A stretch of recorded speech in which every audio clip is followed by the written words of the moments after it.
Good evening, everyone, and welcome to Roy's Tie-Dye Sci-Fi Corner. This is episode number 264, our favorite Blockbuster Summer Movies. With me tonight to discuss this nostalgic time in our lives back when we were growing up is my friend, my co-host, the one and only Mr. Ross Amico. Full screen, Roy. You went full screen with the opening tonight. I did. Wow. Whoa. You pull the lever. And I'm having so many freaking technical issues, Ross. Everything is going wrong, but you know what? I was actually able to go full screen. Yeah. One out of 1,000 ain't bad. Small blessings, Roy. Small blessings. Yeah, exactly. So anyway, how you doing, Ross? Doing well. How are you doing? I'm doing okay. I'm doing better. Things have been improving over the last few weeks, and getting my stamina back slowly, and kind of in more of a happier spirit with things. But yeah, Good. And it is the 1st of June. We are in a official month of summer, almost. Well, it is the month of summer, but almost summer. Being 20 days away? Rabbit. Exactly, rabbit. Oh. Did you say rabbit this morning, Ross? Yeah, it was the second thing I said. See, it was actually the first thing I said. It got blown because I had to yell at the cat. So basically what you're saying is the cat cost you the month. It did.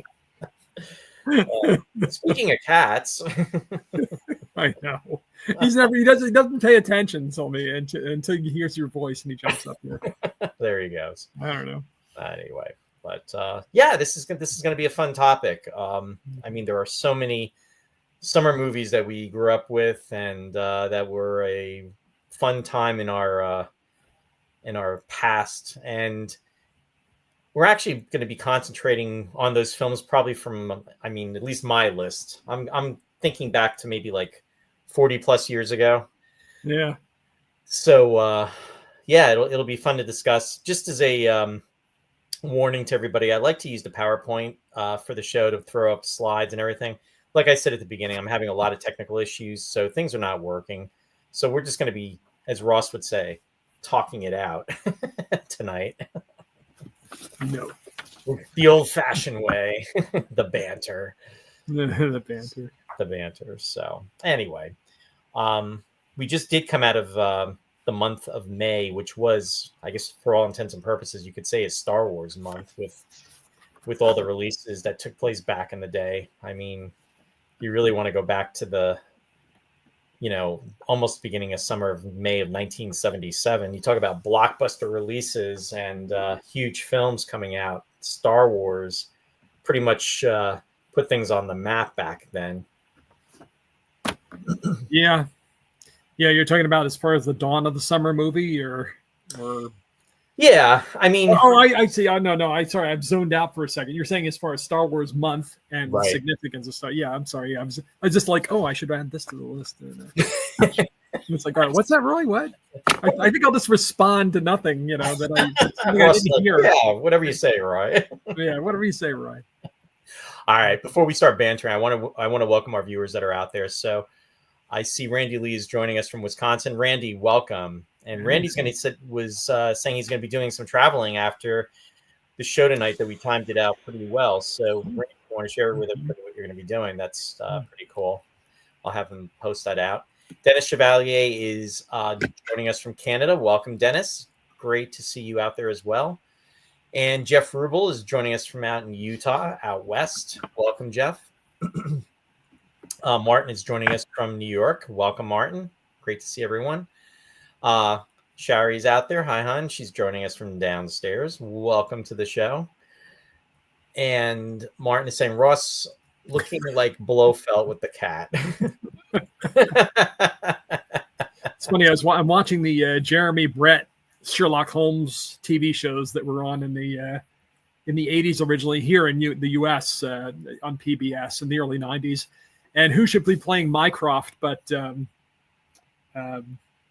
Charles Gray. Oh, sure. Blofeld. Yeah. He's playing Sherlock Holmes' brother in the series. Blofeld in Diamonds Are Forever, right? I think. Oh man, I don't know. There were a few Blofelds. I forget. I think he was he Diamonds Forever. He might, probably, yeah. I think he was. Actually. He was in the '71 film with right, Sean Connery. Because Pleasance was was it Majesty's Secret Service? Is that the one? No, that was Telly Savalas was in Majesty's. Yeah, that was 1969. our first digression. Who played Blofeld in what movie? Interesting enough, match the Blofelds. Yeah. For Your Eyes Only was actually on my summer list for an 80s movie. There you go. 1981, July of 81, I believe that came out. So there we go. There you go. Yeah.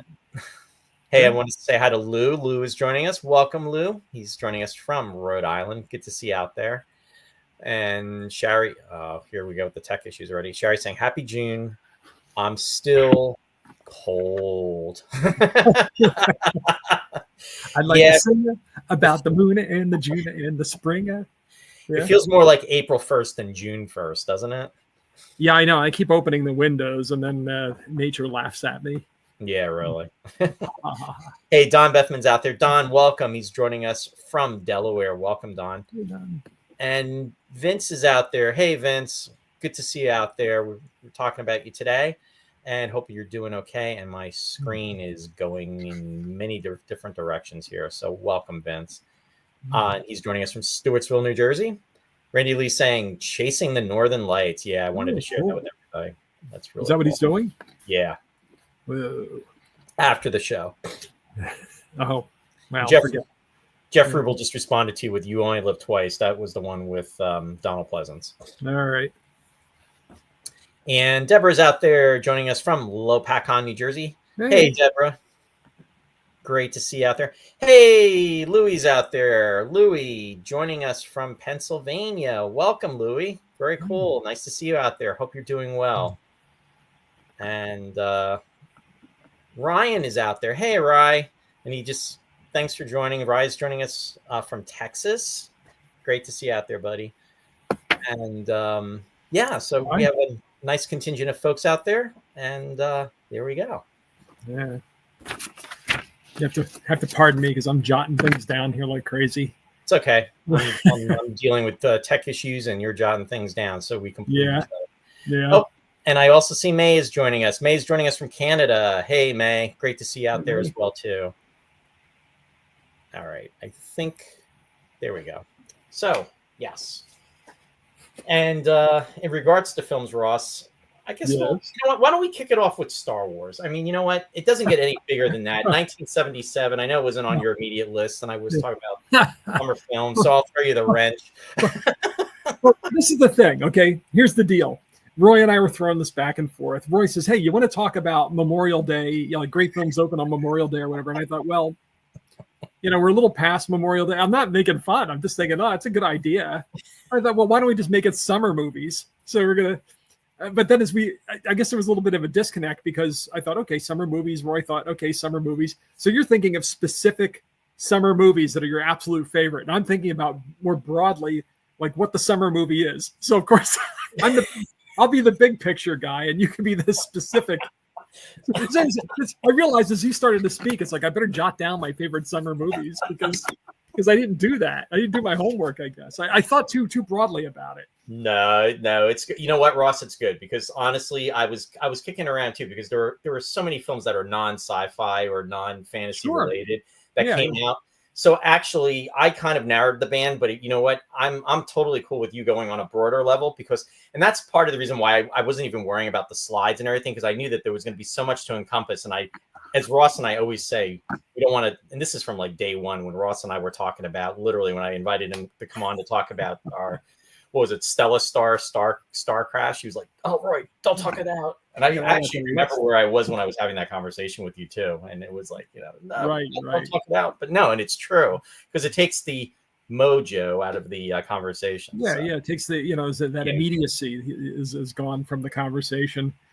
inevitably, no matter who we talk to ahead of time, we'll have this great conversation. Then we'll go on and we'll ask the same question. It'll be a fine answer, but it won't be as spontaneous as the first time, And you always forget something you said the first time, or don't phrase it as well, and you don't have that passion and involvement.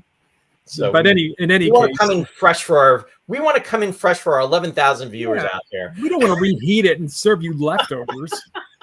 Wait a minute! I'm missing a few zeros on that 11,000. You want a farm fresh from Roy's Tie-Dye. So you want to FF? Oh my God! Oh my goodness! Hey, I want to say hi to Neil. Neil is joining us. Neil, welcome to the show. Thanks for being out there too. We're just having too much fun. Hey, it's June 1st. What can I say? April Fool. So if you want, I can set it up, and then we can go into. You can participate because this is all. Well, thank you, Ross. This is supposed to be back and forth, but I figured as kind of a good way to start would be to. I know we've said this stuff before in the past, but the summer movie was kind of the quote unquote summer movie, because movies were always released year round, obviously, including summer. But the quote unquote what we know as the summer movie kind of came up at the same time. Right. We hit it just right because we hit Jaws, we hit Star Wars. Yep. And things were never the same after Star Wars. No.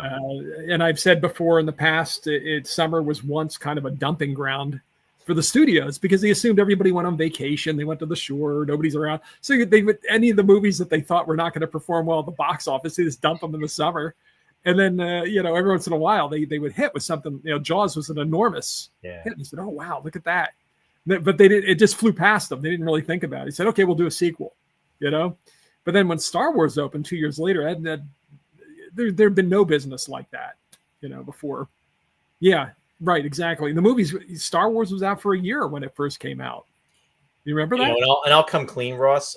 Shari was just commenting, and it's so true. When movies were out for months and not weeks.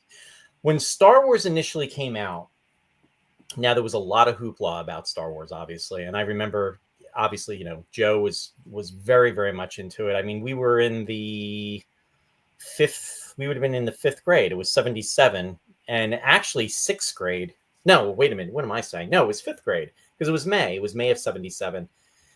So there was all that hoopla about it coming out. And then, like you just said, it went into the summer. So then it went into our 6th grade year of elementary school, which is amazing. It just blows my mind that we were that young when that film came out. And now look at us, right? But for that film to be out as long as it was, I didn't catch it in May when it came out. I caught it a little later. I caught it a couple months later, in fact. And it was more because of the hype and everything. And I wasn't one of those first people out there. I'd be lying to say I was. I wish I was, but I wasn't. No, and you're not the only one that has responded like that. Reacting to popular movies. I mean, I have another friend who it's the same thing with E.T. Everybody's making such a big deal out of E.T. that he just kind of dug in and didn't want to see it, and then he saw it, of course, and loved it finally. But it just turned him off to the movie because it was just so popular. Right. Now with E.T., I can honestly say, I mean, that was like right in the beginning. I mean, that was huge also, but we'll get to that. That's I was 82, but yeah. So, so it took a little bit for the studio, the bean counters to go, hey, wait a minute, we can make some money here. The people are actually going to the movies in the summer. And we can make some big dough, especially if we appeal to these younger audiences that are repeat viewers. Right. And maybe we'll stick to like adventures and fantasies and science fiction, because that seems to be what's packing them in. But even so, it's interesting because not long before the show today, because I had the cram, I started going through the box office receipts for all the different years. Yeah. It actually took a couple of years for the thing to really get into full swing. So it's like it was really the 80s when it became the well-oiled summer movie machine that we all grew up with. But with that, our timing as far as growing up was like perfect. Exactly. And that's kind of where my list is. My list is basically the summer of 1980 through to 1989. I mean, that was the core. And it's literally like 10 years, and at the time it seemed like so much longer. But Yeah. that was it was like Shari just said, you didn't just go to the movie once. I mean, we were seeing these movies over and over again. I mean, the film that I saw the most in the theater, everybody would think it was a Star Trek film or, maybe even Star Wars film. And it wasn't. For me, it was Raiders of the Lost Ark. I saw that film 11 times in the movie theater. Excellent taste, Roy. Yeah, thank you, Ross. Yeah. No, I agree. It's we went to see these things. Even the movies that weren't that great, we went to see multiple times. Yeah. If there was nothing else in the theater that weekend, I'd go see a movie I'd seen before if it was just like a good time at the movies. Exactly. Dennis is saying, I saw Star Wars original release at the local drive-in. My friend's parents took us. Too young to drive. Lots of laughs. And Randy is saying, oops, I clicked on the wrong one there. Randy said, I was in line for Star Wars and someone mentioned Darth Vader and I replied, who is Darth Vader? Yeah, right? Yeah. And then Don said, I opted for one-on-one with Robbie Benson. They must have opened opposite Star Wars the same weekend or something. You know what? I wonder what I wound up seeing, because I went to see Star Wars on the opening weekend. But again, the summer movie was a brand new thing, and nobody expected that the theaters would be selling out like that the opening weekend. And sure enough, I got locked out. So I went to see something else that weekend. I could go and look at what was released on that day and tell you exactly what I saw. But I saw it the second weekend it was out. Okay. Yeah. So I was not in the first. I had the comic book. I had the first Marvel comic book, and I was flipping through, and I said, "What is this? This is not like anything I want to." I think I want to say, but the trailer. I saw the trailer in Philadelphia about 6 months before, like the previous winter, before it opened. And I remember, I always say as a sensitive kid, I was like a little like, I don't know about this movie. It's got this scary guy with the kind of the samurai / Nazi helmet. He's all black and they had the gorilla and it's just going to be like and the probe with the needle. Yes. So I was like I was only 10, 9 years old at that time. And we were young. We were very young at that time and impressionable. It's like, and who knew, like once I got through it the first time, I mean, I could still remember the audience reaction, and how everybody just went, the Star Destroyer at the beginning for one thing, right. You know what I mean? It just blew everybody away. It was so endless. It just kept coming and coming, and it was going and coming at the same time, and it just filled the screen. It was so intense, and it was like something like that. Now, I do have to say, truth be told, there is an episode of Space 1999 War Games that actually almost has the same type of shot, just like that. So, wow. But anyway, I'm just saying, Ross, all roads lead to Space 1999. Well, the guys that did the effects probably saw it, Yeah. I mean, when did it air? The 1999 episode aired in 1975. Yeah, so it's possible. I mean, come on, you had Trumbull working on it, and I'm sure they paid attention to what was going on. Who knows, but that shot. But when the first time they went to Lightspeed, oh my God, the audience went crazy. Yeah, people enjoyed that movie so much. And the last battle. I mean, everybody was so into it, and well, look at on your site. I'm going to give you a plug right away out of the gates. Classic Ross Amica, where you do your different reviews and everything. Oh, on Facebook, on Facebook, yeah. I mean, you were showing that, on what is really to us. I mean, as Star Wars Day. I mean, May 25th really is Star Wars Day too. Yeah. The purists. It's May the 4th be with you. Is kind of a fan day, which is a pun. It's nice. Yeah, it's fun. It's fun. It's a pun. Fun pun. Fun pun. But for the ones, for the folks that were growing up and or attended back in the day in '77, May 25th really is like Star Wars Day. Yeah. And the lines outside, and that was from what? Mann's Chinese Theater in Groman's Chinese Lowe's Theater in New York, and there were all kinds of lines everywhere. Yeah. And you could see that they were the original marquee, where they just put the movie letters up there. It wasn't like all the some of them had the specialized logo and that sort of thing, but it was you were just going to the movies and nobody knew what to expect. Right. It was just you remember the toys. When it came out, you had the novelization. Yep. You had the soundtrack album was available. T-shirts. People had T-shirts, T-shirts, things like that. But if you wanted action figures or if you wanted any of the merchandise, they were totally, unprepared. Lucas must have had an inkling, since he had that deal worked out, that he would get all the profits from the merchandising. But they weren't ready to go by Christmas. You were getting the those gift certificates from Kenner, if you'll recall, Kenner, yeah, to be fulfilled later. So it really was a new frontier.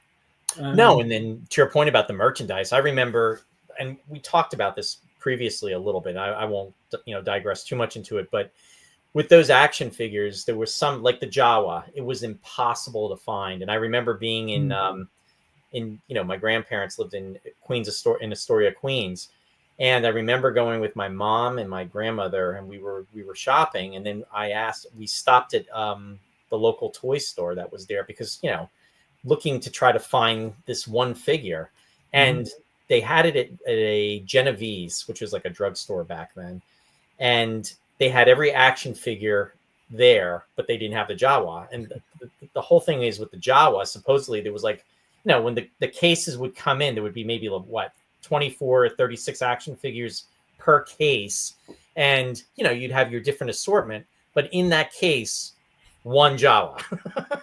I remember, you're bringing this all back, talking about this. I remember that. And the hoopla on that. And it was the original 12 figures. That was the one, and it was impossible to get. And it was like, oh, I got to get a Jawa. You're trying to find it. And then later on, it became available. But then what happened was, if you go online now and you do a search, I think there was a difference with the eyes, and then there was something with the cloak. And, if you have like the one that came out, back in 77, you probably, can buy yourself, a $250,000 home, and then maybe get a boat and a Mercedes to go with it, because that's, probably like priceless. The Luke Skywalker figure, they changed a little bit. Yeah, anytime they changed the mold or altered the outfit in some way, the originals went up. But yeah, there was, and things were much less formalized, much less streamlined back then. So you could go into like off stores. I remember even like bookstores and record stores and things. I would always get stuff that was long out of print just going into a regular record store, because nobody returned anything. It's not like now where things get returned, or they or they have the.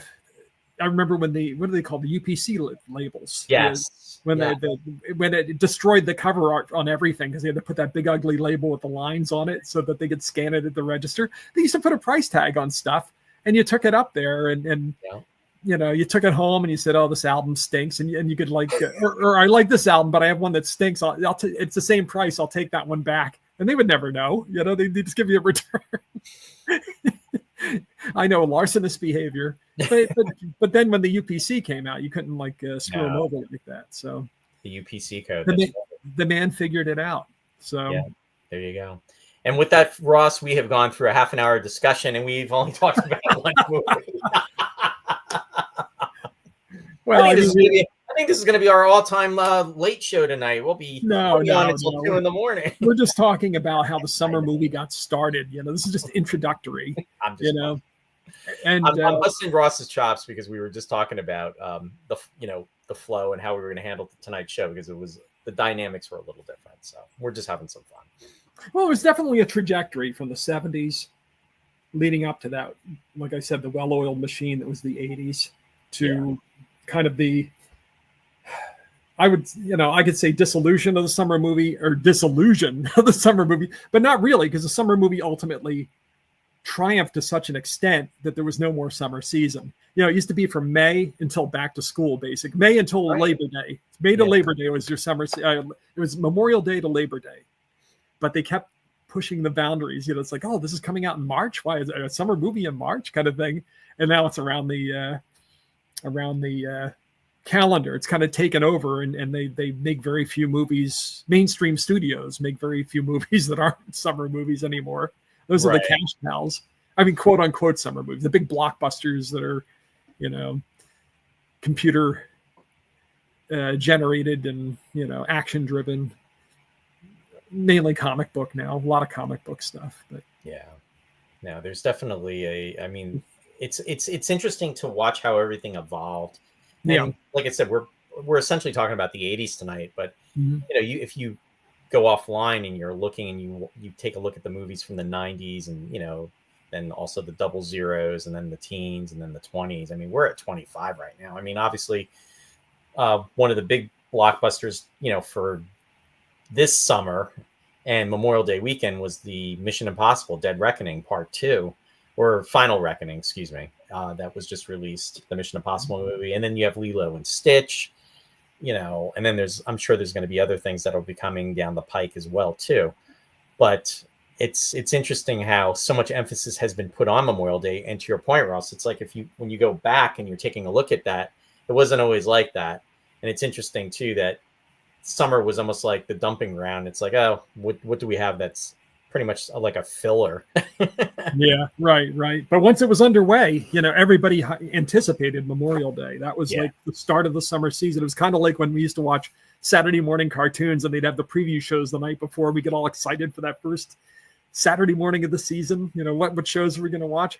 It was like that with Memorial Day. It's like, what summer movies are coming up? I know when the fall preview TV guide would come out back in the day, it was, and then they'd have that special show on the Friday before the Saturday release. Right. That will be something we will be covering too. We'll wait until September, but we'll dive into Saturday morning shows and favorites, and we'll get into all that because that'll be fun. Yeah, and we'll time that out appropriately too for September. So okay, we'll do that.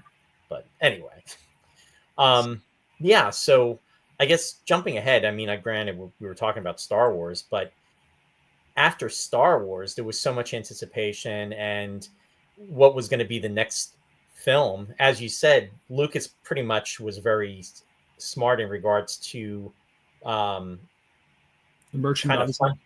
Merchandising and funding himself, and he pretty much funded Empire Strikes Back. He had 20th Century Fox distribute it, but he funded it, so there was no studio control. It was like he was calling the shots, and it worked. I mean, if you think about it, and all the anticipation. I remember when seeing that preview for Empire Strikes Back, and you saw the TIE fighters in the asteroid field, and it's like 1,000 of, it wasn't like 1,000, but it was like hundreds of TIE fighters coming at you. And it was like, oh my God, this was just, and this is like 45 years ago. This was insane. I mean, Return of the Jedi had like 1 million TIE fighters. Yeah, I remember. But yeah, I would say, I mean, I wasn't joking when I posted that on the page. When you posted the image to advertise a summer movie for Empire Strikes Back, I do think that very well could be the most anticipated summer movie of all time because people knew what they were looking forward to. Right. We knew what Star Wars was. We had waited 3 years, and we were just Star Wars crazy at that point. We've been buying having parents get our play sets for 3 Christmases by and I literally created a countdown calendar, handmade countdown calendar where I had hanging on the kitchen wall. Well, I had it next to my bed. A Jedi was in the kitchen. Yeah, I had it next to my bed, and I just made it. And what it was, I could just slide a different number in every day for how many days were left until Empire opened. And I get up in the morning and I change it. Sometimes I'd be so excited that I would change it before I went to bed at night, so I could wake up and see the new number on the wall.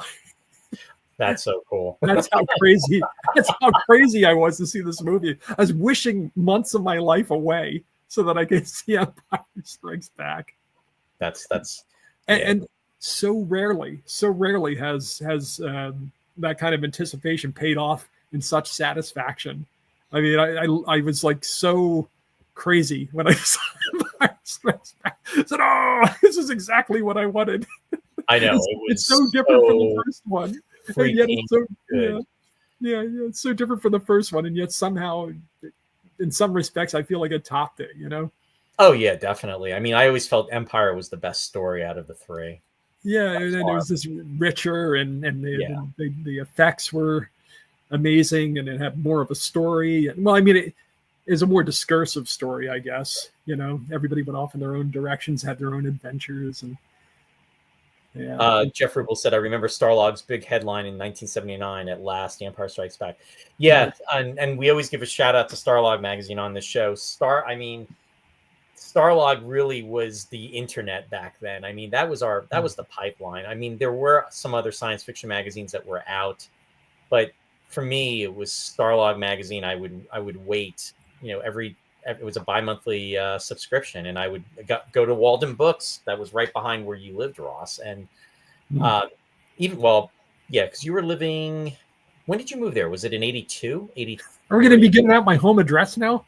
No, you're not giving out your home address. But I'm just trying to think when I actually moved there pretty late. I actually moved there in the summer of '83.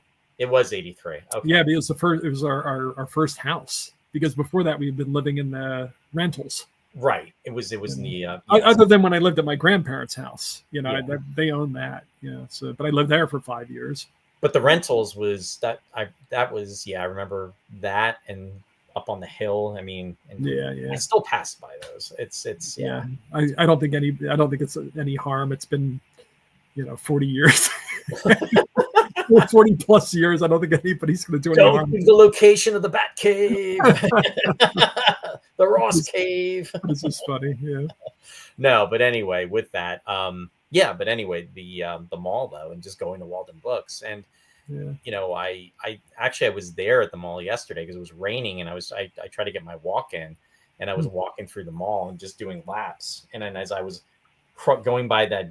There used to be like a bridge, a fountain that used to be there. It's not there anymore. It's not there anymore. Yeah. But there's like a corner, and I just kind of went around it, and now where Walden Books was, they took that wall down because it bordered with another store, and it was a clothing store. And what they did was they expanded that clothing store, which is different than what was there before, and now it encompasses the area where Walden Books was. And good. Yeah, it's some kind of clothing store, but it just was it's just so weird because it seems in so many ways, it seems like yesterday that was there. And then absolutely it's in fact, one of the last times I had seen you before, and we reconnected in 2020, but one of the last times I actually had run into you, and I think you were either with Matt and Jim, I think. Wow. Okay. And the triumvirate. Yeah. And you were like Roy Belquist, and it was right by that bridge area too, where the fountain was, and that's and we were catching up. And okay, I'm thinking that was probably late '80s, if I'm not mistaken. Yeah, and I have such a recollection. It would be rare to have Matt and Jim and I all together at that point because. We had all moved. We did reunite and come back together. Some of us, it might have been Mark Smith or somebody, but I mean, that's possible too. Maybe I'm not sure. Maybe I'm thinking Jim and it wasn't Jim, and maybe it was. We're getting lost in the minutiae. Nobody even knows who these people are. But they did have that. Remember, they had that T-shirt kiosk out there too by the bridge, and that's where you could get your Star Wars T-shirts pressed. It was like being on the boardwalk. That summer on the boardwalk, everybody cashing in on Star Wars. I mean, you'd always see C-3PO and R2-D2 on Tatooine. It was that T-shirt that everybody was always getting. Or Han and Chewie. Han shooting with the Chewie with the crossbow, and Han like this, and he's right.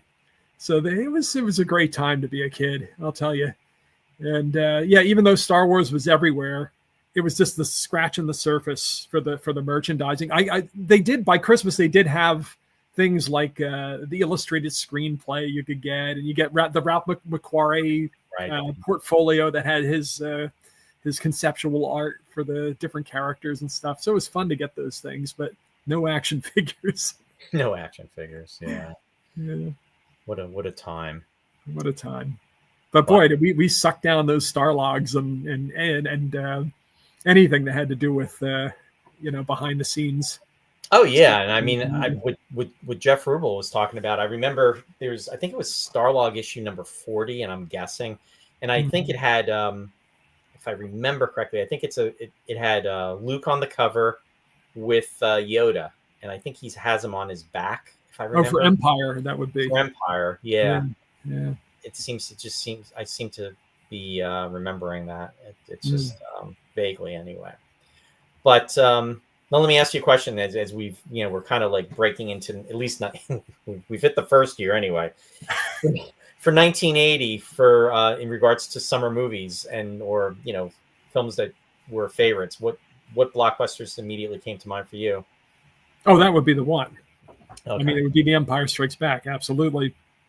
And I feel like just glancing through, I don't have the list in front of me. I didn't want to print up every year and use up all that paper. No. But it seems like it really went into overdrive kind of in 81. Yes. Is when they really started to hit hard in 82. Yep. And, for the rest of the decade, there seemed to be, at least for most of the decade, that from, I don't know, we could talk about it. But it started to lose me a little bit toward the end, and they weren't. There was a little bit of started kind of declining a little bit. Started to decline a little bit toward the end of the decade. They were still making them, but it was a little bit of a what's the word? They started to degrade a little bit. I can't think of what the word is. It was a decadent period. Yeah, they started to decay somewhat. Yeah. It was almost kind of phasing into the 90s. So right. One movie that did come out in 1980, because I did what you did, Ross. I was pretty much just scanning the list and looking at immediate films really. The Shining came out in May of 1980, and I thought that was interesting. For whatever reason, I was thinking, I didn't realize that was almost kind of like your typical, summer movie, but. Yeah, I mean, it came out in the summer. I don't know if it qualifies as a quote unquote summer movie, but it did. I mean, they were still coming out with other. And Sherry commented. She said, "What's funny is Memorial Weekend is still the spring. Summer isn't officially until June 21st." Oh yeah. We watch these things and have to go back and suffer through school for a few more weeks. It'd be hot as hell, and we'd be there daydreaming, and half the time, the last 2 weeks are just showing films anyway. Right. Remember they would bring in the projector and just show you, oh, it's the red balloon. It's like, yes. Well, what's that have to do with our education? Just let us go home. We want out. Let us out. Show it backwards. And they would. Cracking ourselves up here. In 1981, two films. Well, there's actually, I mentioned the one already. I remember because now, for whatever, I think it was because of the weather.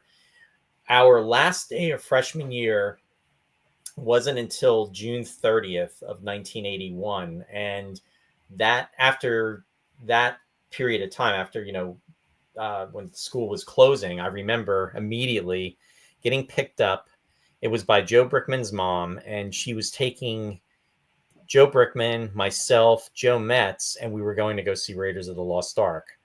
And that was June 30th. And I'm not sure if you were there. I don't know if we met up with you or not. I don't know if you have your recollection of what you remember from that when you first saw Raiders. It was at the Easton Eric. That much I do remember. I did see it. It's quite possible I was with you guys. That wasn't the picnic table night, was it? No. We won't talk about the picnic table. We really won't talk about that now. That is so ingrained and burned into my memory. But yeah, in my memory, I think I don't know. Could have been that night, but maybe not. I don't think it was. But. All right. But in any case, was that really your last day of the school for the year? Yeah. Was it always like that in you don't mind what town you went to, right? In fact, what happened was I think there was a lot of snow days. Actually, yeah. Ross, we had snow days. Yeah. I'm gonna do what you do sometimes. Just let everybody know about your 1981 list. I'm gonna go get my yearbook for 81 while you're doing that. Oh, okay. Is that what I do? Oh, that's right. Yeah, I do get up sometimes. Well, the thing is that sometimes there were snow days, and then sometimes where we were anyway, we were across the river. You were in Phillipsburg. We were in Easton, PA. We had teacher strikes, I think, every 4 years. I think it was every 4 years. I can't remember. But sometimes that would it would be great on the front end because summer would be extended, but on the back end, you paid for it. You had to stay in class until the end of June. And that was always a little rough, especially again, they had all this time left at the end of the year and they still only wound up showing films and stuff and giving you stupid, these fluff exercises that had nothing to do with lessons or anything. But by law, I guess they had to make you stay there for so many days. Anyway, so it wasn't every year then. It was because maybe snow days. You didn't have strikes, did you? No, it wasn't from strikes. It Yeah. was because of the snow. And you know what? I've got my yearbook from 80. I've got my 82 yearbook, my 83 Mm. yearbook, and 84 yearbook. I don't have my 81 up there, and I thought it was there. Yeah. But I remember I think it was Joe Metz, your cousin, was Yeah. signing in the book and saying about, we were going to go see Raiders of the Lost Ark. But that was very much anticipated. Everybody, knew Harrison Ford from Star Wars and Empire Strikes Back, and it was, this movie where Lucas and Spielberg were collaborating. Starlog magazine was doing so much on it, and it was incredible. Yeah, I remember when I guess I read about it for the first time in New York Magazine, or the old Q magazine. I don't know if you remember. It was a New York-based magazine. Anyway, there was a movie critic in there who was talking about the summer movies, and I saw this thing about Raiders of the Lost Ark, and Harrison Ford was going to be in it, and I thought, wow, this sounds really cool. And I thought, what is it about, like Noah's Ark? What's going? Wait, he's racing the Nazis because they found Noah's Ark, and it's like I was trying to get my head around what this movie was about, and so I was one of the few that had even heard of it. We didn't have the internet back then, right, sure. So you had to see it in Starlog or something, and then you had to have the word of mouth. But I remember I had the novelization in school at one point, and I showed my friends the cover there with Harrison Ford with Indy and Marion on the front, and I said, see this? Who they couldn't make out who he even was with the 5 o'clock shadow just from that shot. It wasn't really a good shot of Harrison Ford. But when they found out Harrison Ford was going to be in it, they were excited, but they couldn't quite get their head around this bullwhip wielding archaeologist until they actually saw the movie. When the movie came out, of course, everybody loved it. Now, do you remember that Tom Selleck, I think, was originally they were going to cast him for the role, but he couldn't get out of Magnum PI. I think that was the reason. I just want to catch up on some of the comments. Neil said, I used to be a member of the Star Wars fan club in 1978 till the early 1990s. The Star Wars fan club, absolutely. Yeah. Thanks for sharing that, Neil. Let me see here. So he said 1981 had so many great films like Altered States, Excalibur, Outland. Absolutely, Cerise, absolutely. Randy is saying, I hate Mimi going around saying this is a picture of your grandparents standing in line for Star Wars. I've seen that, Randy, and it bugs me too. Cerise said, forget Scanner. Don't forget Scanners, Body Heat, Escape from New York. Yes, excellent films. Neil saying, I first met the wonderful actor David Vader himself. Oh, David Prowse, Vader himself, at the 35th anniversary of Famous Monsters of Filmland magazine convention in May of 1993 in Crystal City, Arlington, Virginia. Interesting story about him, Neil. I actually had the opportunity to meet David Prowse. It was in 2003, if I'm remembering the year correctly. 2002, 2003. He was at Chiller Theater that's in New Jersey. In fact, I saw somebody posting about it on Facebook recently too.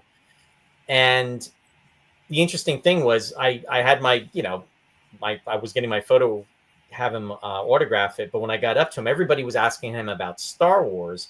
But he did a Space 1999 episode. He was in the Beta Cloud, and you couldn't see him because he was kind of like with Darth Vader. He was behind, this costume.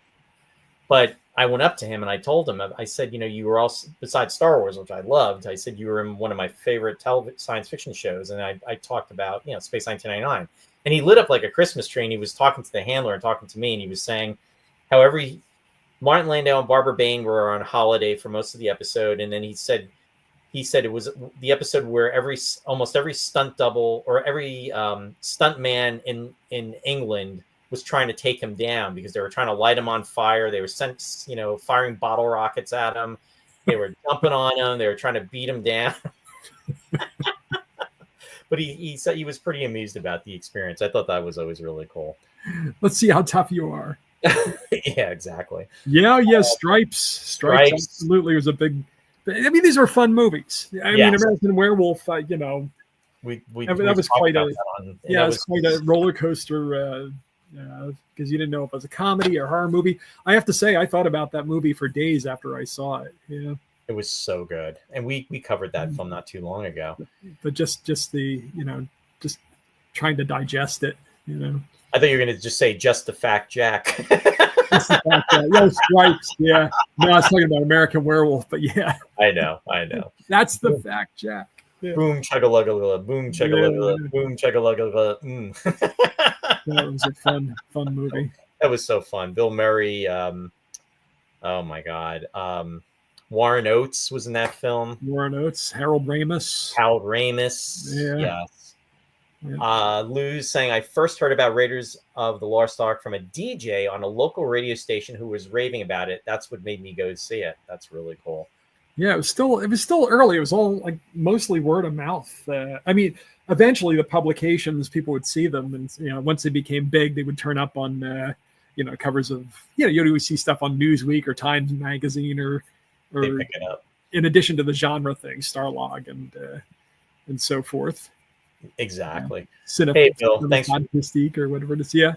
Thanks for joining us. Just want to say hi to Bill.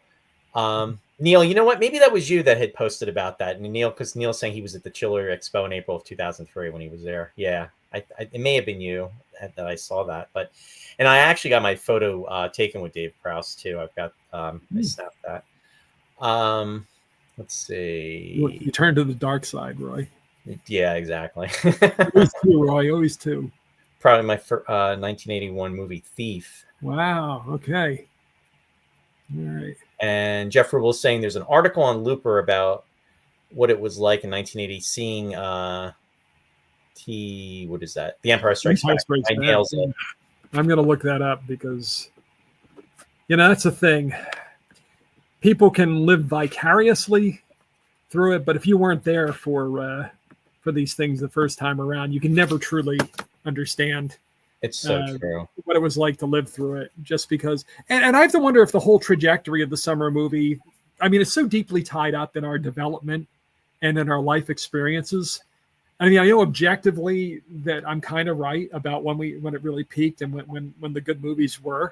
But there was also, we kind of left behind that innocence of our childhood. Right. We were still living at home. We didn't have a lot of worries about, our families were healthy, hopefully, for a lot of us. And it was a different time. You didn't have to worry about your own finances so much. I had a paper route. That's how I supported myself, and I had a weekly allowance, and I had a roof over my head. I didn't have to worry about anything, No, it was a different era. I mean, it was a different era. But once you get out in the world, then you have other things, and your life can take a bleak turn. You can turn to the bottle and wake up Lord knows where 3 days later, and summers just weren't the same. No, there was definitely a shift in the force, Ross. Yeah. For some of us, yeah. Neil's saying, I also met the wonderful actor Billy D. Williams at Chiller. I did not even realize he was there. Wow. That's pretty impressive. Very cool. Thanks for sharing that, Neil. And Cerise saying, and then you guys were talking about both Empire and Raiders. Yeah, it was a wonderful, great years. 80 and 81. Yeah. It was just an amazing time. Yeah, it got to be. I mean, we expected it. We knew if Lucas or Spielberg were involved, that was going to be the big movie of the summer, and we were just like glide into the summer. Here we are, at a point. You know what I mean? Once you knew that lightning was going to strike every summer. And then we not only see the movie once, but twice, maybe 3 or 4 times. Though I mean, we went back. I mean, there were other movies playing, but it was like, you know what? You got to see it, and it was like, wow, that was amazing. It's like, you know what? I really want to see more of it.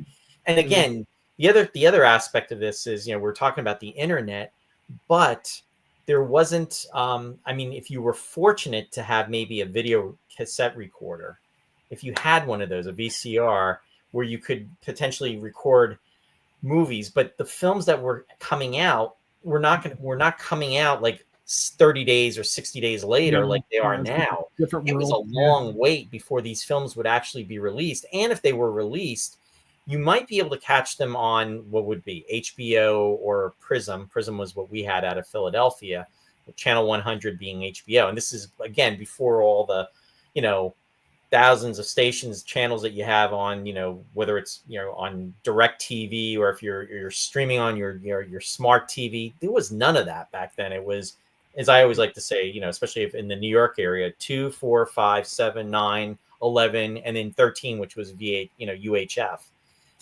channel 52 or channel. But if you're out here, you had you had some of the independent stations that you were fortunate to get, but you couldn't go onto your iPhone and say, oh, you know what, let me go on YouTube and catch a clip or something, or you couldn't be streaming a movie and for like $2.99. Oh no, you couldn't stream it, and home video was a lot different back then too. It was just in its infancy.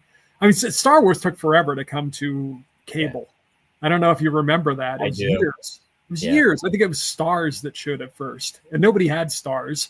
We had to go way out to a friend's house out in the country to go see this, and we were all packed into his living room to see Star Wars for the first time on cable.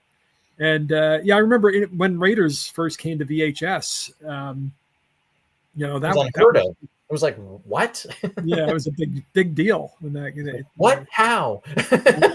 You probably still have that tape. I wouldn't dare put it in the player though, because it'd probably disintegrate at this point. Yeah, I know. But so basically what you saw in the movie, that was your experience, and fortunately they would keep reissuing these things.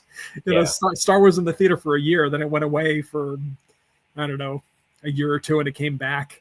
That's when they changed the title to A New Hope, in the crawl, remember? But I don't particularly like that, but I could have tolerated episode 4, A New Hope, just to keep the consistency with the other two. Sure. But it turned out it was a slippery slope, and they never stopped. It stayed the same for a couple decades, but once the whole digital revolution took place, once the prequels came out, that was the end. Or not the prequels, the reissues. Remember when they reissued the movies in the theater before the prequels came out? Right. And that's when they did all the... they were adding the scenes, and which is fine, but don't destroy the original copies. I always say, if you want to add and you want to, digitalize, and if you want to enhance whatever, but don't destroy the original footage. It's like, why would you do that? I mean, right. We're like an old married couple. We just tell each other the same stories and pretend to be interested. I'm right with you on that, of course. There's some people that haven't heard our griping. Yeah. Dennis is saying Jaws was the perfect summer movie. Didn't swim that summer. Yeah, I mean, it absolutely. Bill said big summer movies are great, but at the same time, the smaller thinking movies disappeared for quite a while. Absolutely. And and the mature dramas and that sort of thing. Yeah. Neil said the first time Star Wars: A New Hope was on cable TV. Is that Showtime? Yeah. Wow, yeah, 84. Yeah, I remember nobody had it. We had to go out to the one guy who had it, because we all had HBO or Prism, if we had anything. But, so he said Alien was released May 25th, 79, summer blockbuster. Yep. I remember seeing the trailer for that and thinking, what is this? Because it was in space and it looked cool, but it looked like it was going to be scary. But I don't know. And I remember Joe had the novelization. He brought that in, and it's just a picture of the egg, and then it says that Alan Dean Foster. Alan Dean Foster. Yeah. The patron saint of the movie novel, science fiction movie novelization. Exactly. Yeah, I'm with you, Bill. Definitely. Don't change. Yep. Absolutely. Randy's saying, what about this blockbuster, The Swarm? Oh boy, 1978. Yeah. There were all kinds of obviously failures, but there were all kinds of just small. I shouldn't say small, but I mean there were like throwaway movies. There were things like what was the one with the Kevin Bacon with the? It made me think of that. It wasn't Squirm. It was a Squirm. It's the thing there was a movie called Squirm, but wasn't it? Is it? Slithers, Squirmers. I know what you're talking about. The one with the guy from The Right Stuff there. Remo Williams. The guy I'm talking about. I know exactly what you're talking about. Not Ed Harris, the other one. But anyway, stuff like Splinter of the Mind's. Yeah, we all read Splinter of the Mind's Eye. We all thought that was maybe going to be Empire Strikes Back, but it wasn't. That was the funny thing. Meteor. What are you talking That was one of our first movies we talked about. It was, and Martin Landau was in it too, and What a stinker! Sean Connery, Carl Malden, Yeah. and also she was lovely. Oh my God, what? She passed. It wasn't Natalie Wood, was it? It was Natalie Wood. Yeah. She was in that. Yeah. Yes, 1973. 1973 with Dirk Benedict. Oh yeah, not that one. Yeah. No. Tremors. Are you thinking Tremors? of Tremors? Thank you. Who came up with it? I did. Blue did too. I just hit. Yeah. But you know, it was a throwaway movie. You know what I mean? You went to see it one weekend, but it was a fun movie. It was a fun movie, and they came up with a lot of stuff like that in between the kind of the tentpole pictures that made going to the movies fun during those years. I mean, we saw. I know you're not a big fan, but Time Bandits. Interesting enough, Time Bandits was the movie that I saw, and that came out in November of '81. November, excuse me. Yeah, I knew I was going to slip up on some of these. Yeah, and that was the film that I remember when I got home. That's when I heard about Natalie Wood. Yeah, well, there you go. Passed. The Concorde movies, the airport. You remember the airport films? Yeah. Well, and Airplane was a summer movie. Airplane. I believe. I probably making it up, but Zardoz. I'm not sure. Yeah. For me, that predates the. I know you're kidding, but it kind of predates the summer movie. For me, started in '75, even though we didn't know it yet. Right, you know, I agree. Jaws was kind of the first, and there were some before. I mean, there was Logan's Run, and yeah, but Jaws was the one that started it. Star Wars is the one that gave it its legs. No, definitely. And since I say it, it's true. There you go. But Ross has spoken. Bill said Splinter of the Mind's Eye was written as the low-budget sequel to Star Wars, but since it made so much money, we got the better. Yeah.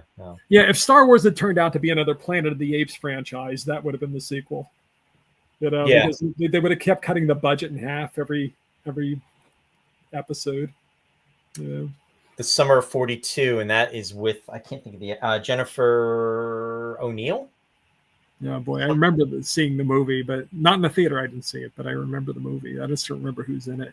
I remember the music most of all. Grease was one of the first big summer movies, and you know it's funny because it's like I'm not a Grease fanatic, but I have such a soft spot for Grease because that was summer of 1978. Well, because my mom was crazy about going to the public pool, and I'm not a pool guy. But it's like, all right, I'm going to the pool. So I'm sitting there like trying to read Dune and stuff and not get suntan lotion on the pages or Philip K. Dick, and I'm in the sun and I hate it. But anyway, what are they playing the whole time is music from the soundtrack to Grease. It was in such heavy rotation. Shari played Rizzo in Countrygate for Grease. There you go. You remember that summer though? There were one or two breakout hits, but by the end of the summer, you're playing stuff for the entire soundtrack all the time. So yeah, Grease was a big one. Yeah, so he said Grease has that great BG soundtrack, Junior High Memories. Yeah. Well, that's Saturday Night Fever. Yeah, it was based on the show. Saturday Night Fever. There you go. Yeah. Grease was a. They wrote some new songs for the movie too. Yeah. Raise the Titanic. That's the film that destroyed 1999 because they basically what's his name? Lou Grade wanted to get more into films, and that was the third season's budget for 1999. So it was sacrificed because of that. Yeah. Oh, what was it? Something Dropout. What was that song from Grease? Beauty School. Beauty School Dropout. Yeah. See, I know my Grease. That's the thing, though. I'm not like a Grease fanatic, but it's just something about it that kind of, it just kind of holds me in that sweet spot of my life between that and like 1982, maybe. I mean, the world was just beautiful. Yeah. Oh boy. Well, and another movie a couple movies that came out too. I mean, there was in '81. was no graduation for you. Outland, and that's a film we've talked about on the show. Outland, right. Also, I was a big fan of Superman 2. I mean, I really enjoyed that movie. That was that came out in 81. That was a summer movie. Yeah. It was 82, wasn't it? Or was it 81? No, it was 81. 81, right. Because 81 was still kind of slim pickings, but that was a big movie in the summer. That was huge. I shouldn't say it's slim pickings, but it wasn't what it became. Like 82, I think, to me, you're welcome to come back with something else, but I think 82 was the apex of the summer movie, and that doesn't necessarily. I would agree, because there's three that I have written down that are huge. The other film I wanted to say for 81, which came out, I think it was in July, and I was always a James Bond fan. And after Spy Who Loved Me, which I didn't see in the movie theater, but then that was in 77. 79 was with Moonraker, which essentially was The Spy Who Loved Me, only in space, but still the sci-fi element. Yeah. And For Your Eyes Only was supposed to be out in 79, but they went with it because of Star Wars. So they went with that instead. But then in 81, it was For Your Eyes Only. And, we're talking about Blofeld, and Sheena Easton did the soundtrack. And I think she was only like 20 or 21 years old when she did that. Yeah, and I haven't heard that song in decades, but somehow over the last year or year and a half, I've heard it multiple times. Because they just play to your nostalgia. You go into these stores and they're playing these things. It's like, oh my god, I haven't heard this in so long. It just took me so completely back to that era. It's one of those things where it's like, oh. Because I'm not really a pop music guy. You know what I mean? So when it hits me because I literally have not heard these things in decades. It's like, whoa. Yeah, I didn't expect Jeff Rubel's no, you're absolutely right, Ross, about that. He's saying about Buck Rogers. Buck Rogers, actually, Jeff, that came out in 79, but that was actually released, if I remember correctly, in March. And then what they were doing is then they did the series that came out in September. But still, I mean, not to forget about it. Yeah. Randy said, I went as Superman 2 General Zod for Halloween and yelled at Superman on the street to kneel before me. Oh, shoot. So yes, Only Agrees title track written by Barry Gibb. Oh, okay. I didn't know that he wrote that. Wow. Oh, yeah. No, right. I do hear it now in my head. Yeah. Okay. Sure. That's totally a Barry Gibb. Yep. 50th anniversary of Jaws is coming up in June. It's going to be really significant. That's huge. Yeah. Amazing. But talking about 82, Blockbusters, I remember now. Today's what? Today's June 1st, but we're talking about 82. We're not talking about 84. June 4th was a Friday, and I remember being so psyched because Star Trek II, The Wrath of Khan, was premiering on that day. And then there was all the anticipation, especially after Star Trek The Motion Picture. Mm-hmm. And the other big, which was really bigger than Star Trek II, but E.T., that came out in the summer of 82. Mm-hmm. The other two films I had, and let me know Poltergeist was opposite Star Trek II, The Wrath of Khan. It was crazy. It was a crazy summer. I remember going to see Star Trek II with my mom. We were in the One Eric Theater, and then everybody else, all the everybody from school, they were overseeing Poltergeist. Right. That was huge. Yeah. And then also Blade Runner. Blade Runner was the other one. Blade Runner. Is that the other one that you had on your list? Yeah. Yeah. 82 was an out of control summer because you had, not that I thought it was the greatest movie in the world, although I liked it much better when we watched it to talk about it. Conan the Barbarian was that summer. Right. The second Mad Max movie, which everybody thought was the first Mad Max movie because only about 5 people in the United States saw the first one, and I was one of them. the Road Warrior. It was seen here.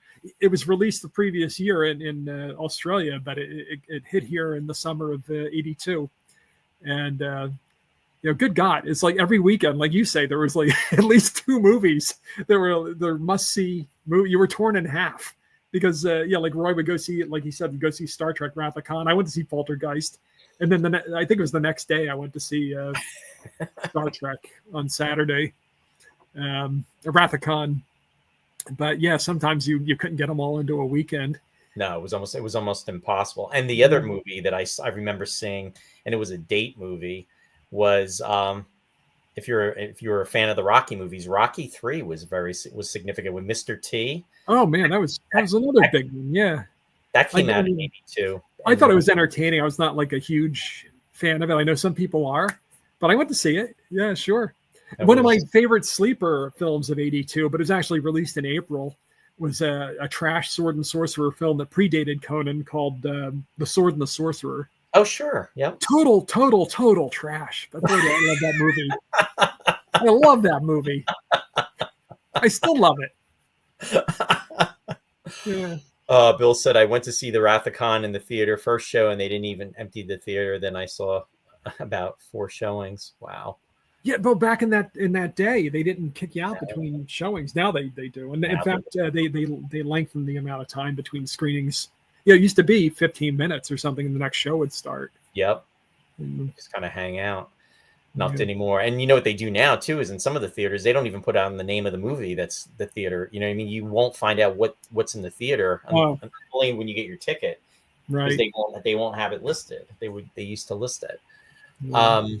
No, you don't even see outside the theater sometimes now. It's just like you go into it's like such and such theater, but they don't show what's playing until you get up to they might have the posters on the side, but they don't change. There's no marquee, you know? Right, exactly. Yeah, the marquee. Blade Runner released September. I thought it was February. That's okay. Jeff is saying, I saw Star Wars a lot that way. Linda's out there. Hey, Linda, we were just talking about you, about Zardoz. Well, we didn't mention you specifically, but Zardoz came up, which means you're implied. And Jeff said, let's see, Bill said, Jeff, I saw Star Wars that way too. And Sherry said the drive-in was fun in the 80s too. Not many left. No.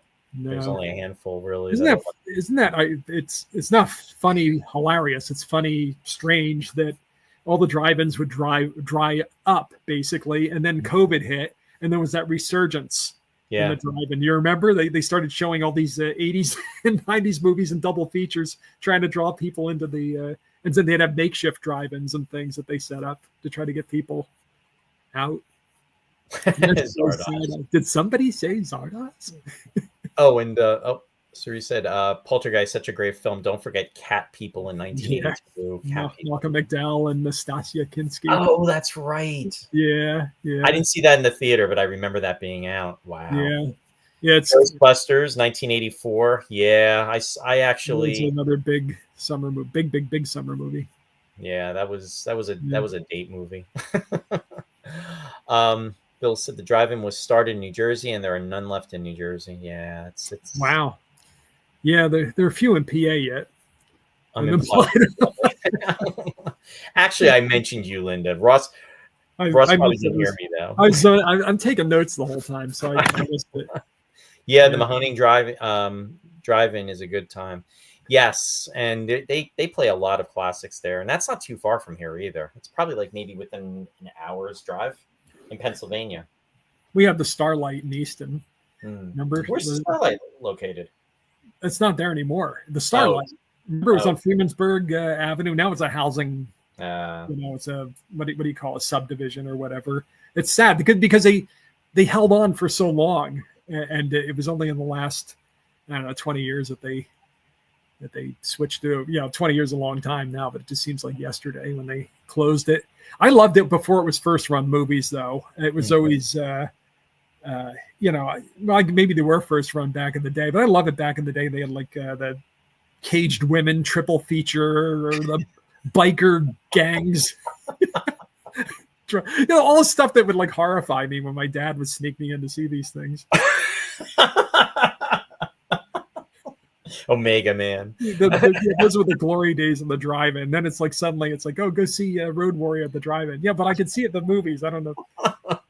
It's not like the biker, movies and the women in prison shower scenes. And... Oh my God.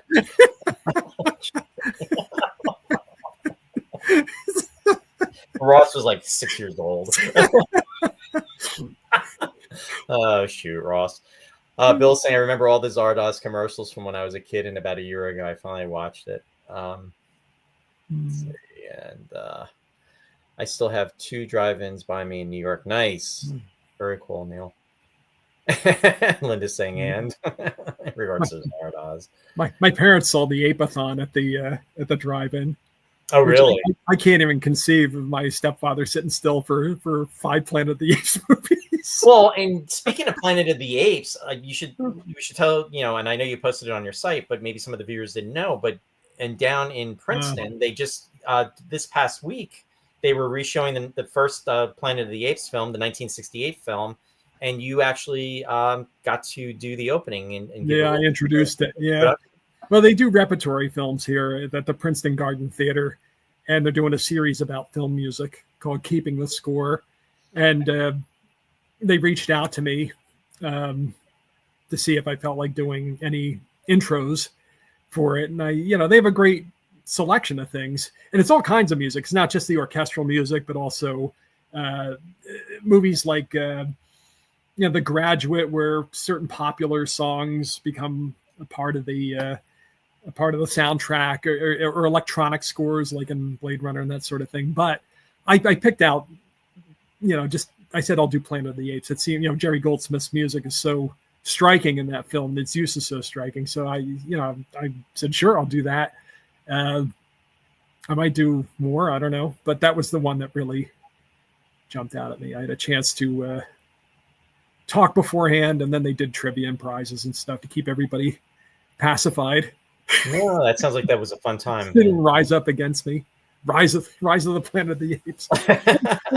You'd be surprised. I mean, people are still apes crazy. I mean, that theater was full of Planet of the Apes fans. I'm sure the Hague would have been there if he could have been.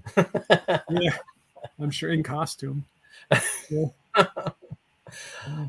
Randy said, step 1, start with a humble beginning. Step 2, add a handsome or badass protagonist. Step 3, women. Oh my goodness. And Jeffrey will saying, Ross, your parents should have been flagged. Yeah. Between Omega Man and Planet of the Apes, I went to see that during the Ape-a-thon too in '74. Yeah. Battlestar Galactica and Sensoran. That's right, in '78. Yeah. Was that in the summer? I don't remember. I don't know. I actually got to see that in the theater. I saw, where I saw that? That was at the State Theater. The State, yeah. I still have that that magazine that came out with, before the show that they provided. That's where they had the Ape-a-thon. They had it at the Starlight where my parents saw it, and then my mom, bless her soul, took us to see it at the State Theater.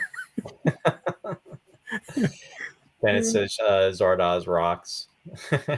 Zardoz rocks. And Bill said, remember the commercials. It's not Zardoz, it's Zardoz. Zardoz. Right. I've got 30 pages left from Borman's novel. It's enlightening. Oh, boy. And let's see. Oh, yeah. Yeah. But run score. Oh, nice. It's a very interesting score, too. You get all the electronics at the beginning before you get the orchestral stuff. Yeah.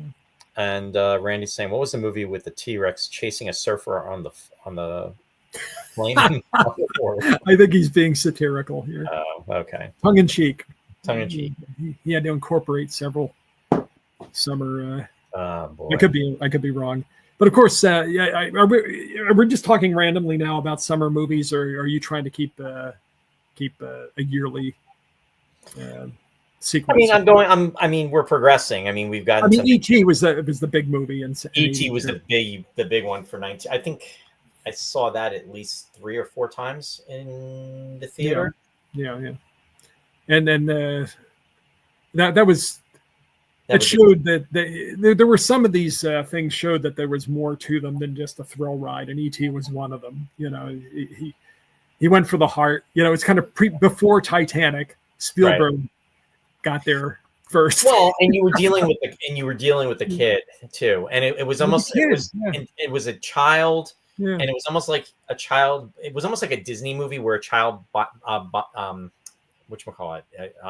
connects with like an animal. Only it was a child connecting with an alien, but it was heartfelt, and and the music, of course, John Williams' scores. My God, especially that scene where they're being chased, and then he's riding the bike, and he goes across the moon. I mean that whole scene, I just get chills. Control the bike, yeah, and heartfelt. And again, it's very it's not one note. There's a lot of emotional stuff in the music, and And yeah, I mean, Spielberg started to. He always had the stuff about the family always in the background, going back to at least Jaws. You know, and then he had the family was split in E.T. The father was separated from the family or divorced. I can't recall what it was, and it was a broken family kind of, and they kind of healed through their adventure with this creature from another world. So yeah, it was really well done. And did you? And I'm jumping ahead, and it's kind of digressing, but did you see that commercial that they did? I think it was a Christmas commercial, and it was almost like E.T. revisited, where E.T. was back, and it was really done very well. It was really heartfelt. I may have looked it up because you mentioned it. I didn't know about it. So I saw it online because I didn't see it when it was on TV. Yeah, it was really good. And yeah. So anyway, 82. Get it out of here. But that was a great summer, though. That stuff. That summer was. I don't have all the movies in front of me, but we could go through and no, we're just hitting. I know there's some out there that saying what? No Beastmaster. Yeah. The Beast, I saw the Beast. It's funny you're talking about the Beastmaster. I saw that after it was released in the theater, and I enjoyed it. I mean, that was Mark Singer, yeah, from Mark V, Singer. and and then the guy that was the villain, he's since passed away, and I can't think of his name. Yeah, it's what's his name? It's it's so funny that we remembering the Beastmaster. He's in a ton of things. He's in Men in Black too. He's the guy who hit Norman Mailer in the head with a hammer. And I even remember him being interviewed, and the interviewer asked him, he said, what's in playing a quote unquote heavy, what was in what film did you play the meanest? And he said it was Beastmaster. Oh really? Yeah. What the hell is the guy's name? Famous actor. He was in coma. In fact, he played a doctor in coma. Right. And I was like, wow, you can tell I'm getting older here. I'm this close to looking it up. I don't want to look it up. Somebody else is. I know. I hate to do that. What's his name? Randy just said Roy's Tie-Dye Sci-Fi Corner is kind of like a summer blockbuster, colorful, loud, and slightly confusing. And now back to the plot. Yeah, especially I think that was a backhanded compliment. Yeah. Dragon Slayer, yes. I loved Dragon Slayer. I knew it. I recognized at the time that it wasn't. I wanted it to do better, at the box office because I loved the dragon. Yeah, but it felt pretty. The plot was pretty derivative, but Ralph Richardson was great, and the music was fantastic. Alex North, I really was fond of that. That's the thing. Even if the movies didn't hit it out of the park, they were great fun, back then, and they would blow your mind sometimes with the ingenuity with the special effects and so forth. So special effects became to the 80s what CinemaScope was to the 50s. You know what I mean? It's like they were trying to draw people into the theaters and keep them there. And they in the 50s, the screens the aspect ratio kept getting more and more grandiose and outrageous. And it was the same thing with the special effects. Every movie you went to see, they were pushing the envelope. And there was always ILM back then. Now there's competition, but back then it's like you knew that the big movies were all ILM. And you wanted to see that ILM was involved with the film because you knew if it was that the effects were going to be superior. I mean, jumping ahead, I wouldn't call it a blockbuster because it was by no means, but in 89, the talk was, with the Star Trek V coming out. And for whatever reason, I think they probably were working on Indiana Jones and the Last Crusade as one of the films. They were not available. And part of that film suffered because of the special effects. It just wasn't, it was not as good. Beastmaster, I broke down, Ross. It was Rip Torn. Yes. Yeah, well, I'm glad you did because it was going to drive me crazy. Yeah, Rip Torn was in everything. He wasn't just in, but it's funny that he played the villain in Beastmaster. Exactly. Yeah. He's the one that beat Norman Mailer with a hammer. Randy's saying, honestly, it was a lot easier watching movies back then. It takes a lot more effort to follow. Well, you know what the problem is, too, and we've talked about this, and again, I'm probably beating a dead horse, but I'm going to beat it a little bit more, is that it's crazy how quickly the scenes jump. I mean, there's no flow. It's like the scene is moving even before into the next scene, and the first scene hasn't been finished. Now, I am happy to say that not all films are filmed that way today. Thank goodness. I mean, I was just saying that we went to see Mission Impossible and very much enjoyed it. I thought it was really good. I thought it was well done. And yes, it was fast paced, but it wasn't tripping over itself, which is refreshing because I am not a fan of that type of filmmaking, and unfortunately, it's just very distracting and it's very annoying, in my opinion. And they cut too much within a scene too. I think. Yes. I mean, there's something to be said for when they really staged it in action. Like, look at the truck chase in Raiders of the Lost Ark, which at the time was probably seen as a really fast-paced scene, and it is. But they don't cut like they do now in anything. I mean, you can see the action. You can see how it's laid out, what everything is in relation to everything else, where everybody is, and the stunt work. And the stunt work is also in addition to things like we talked about with Terminator 2, where they would have 18-wheelers flying off overpasses for real. That thing's a thing of the past. They do everything with computers now. Right. And that artistry is kind of gone. But they can get your heart beating. I mean, they know how to work up kind of a frenzy. You get that excitement. Well, to cut in real quick about that, I mean, at least, that was one of the things with watching Mission Impossible. As we all know, or the majority of us know, Tom Cruise pretty much does the majority of his stunts. So when you're watching these things, yes, I'm sure there's some scenes that potentially are, done, with the help of the studio, or maybe there's, some form of CGI. I don't know. But the point is, you do know that he's actually out there.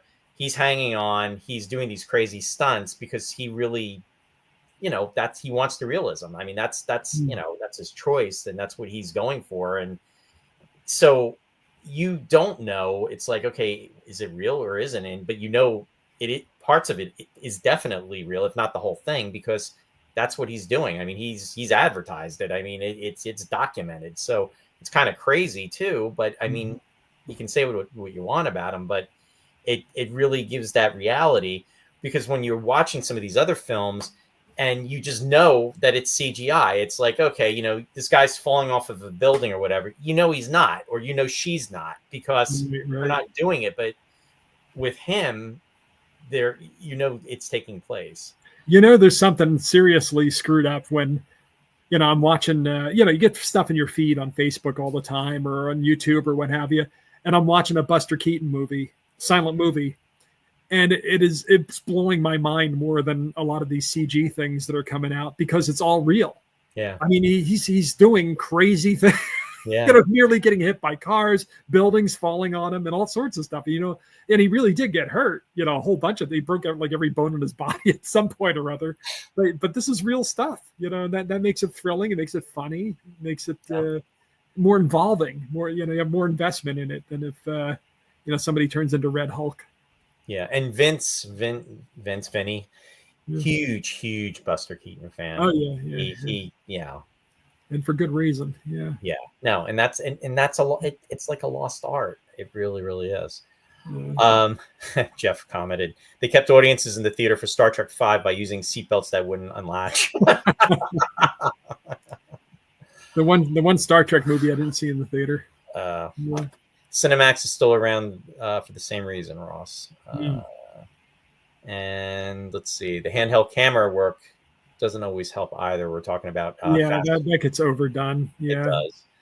Yeah. It's not a movie, but Breaking Bad did a great job with moderately slow pacing.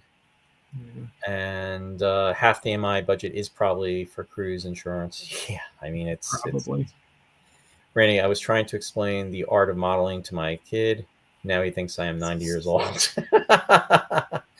Jackie Chan and Vince said Buster Keaton. Yeah. Oh, he's out there. Hi, Vinny. He is. Yeah. Yeah. About the models. I mean, that's the kind of thing that made me dream and made me think that I would want to go into the business, and just how these guys would go into a garage basically and use whatever was sitting around to try to figure out, they were engineer minded, but they were also, they're mechanically minded, but they were inclined, but they were also model makers and so forth. And they would be met with these deadlines, and they'd have to come up with solutions on how to do this stuff. And they thought it out, and they came up with these miraculous results. And it's just like, it was real magic to me. Yeah. It's not like sitting down, and I'm not saying that there's no skill involved in doing what they do, but to me, there's no magic involved in that. It's uninvolving to me. Yeah. But I'm 100 years old, and I don't care. And you're cranky. I'm not afraid to say so. I'm standing by it. No, and I have an appreciation for the CGI. It's just that I just wish that practical effects would not be lost, and it's becoming a lost art, and it's a shame. And there's something amazing when you see these models, in person, and how detailed they are, and they look like models, but when you see them on the big screen and they don't, there's something to be said about that. And it's not just the model making, it's the photography, the backlighting, the working of the camera. I mean, it truly is an art. Look at the solutions they came up with for the asteroid field, for instance, that you talked about in The Empire Strikes Back. That's crazy. 1980. Look at that. Look at Vermithrax Pejorative, the dragon in Dragon Slayer in 81. Still the most convincing dragon I've ever seen in a movie. They were just amazing, the stuff that these guys figured out. Yeah. Between the model builders and how the go motion, how they figured out how to move stuff. And yeah, absolutely. So he said 1981 was a summer movie blockbuster that lasted all year long. Yeah. Yeah. And Shari said, I loved when they used real animals in movies. Such an art. Yeah, that's true. As long as they didn't get hurt. Yeah. Right. And now that, they have people on. Yeah. Cinematography. Absolutely, Bill.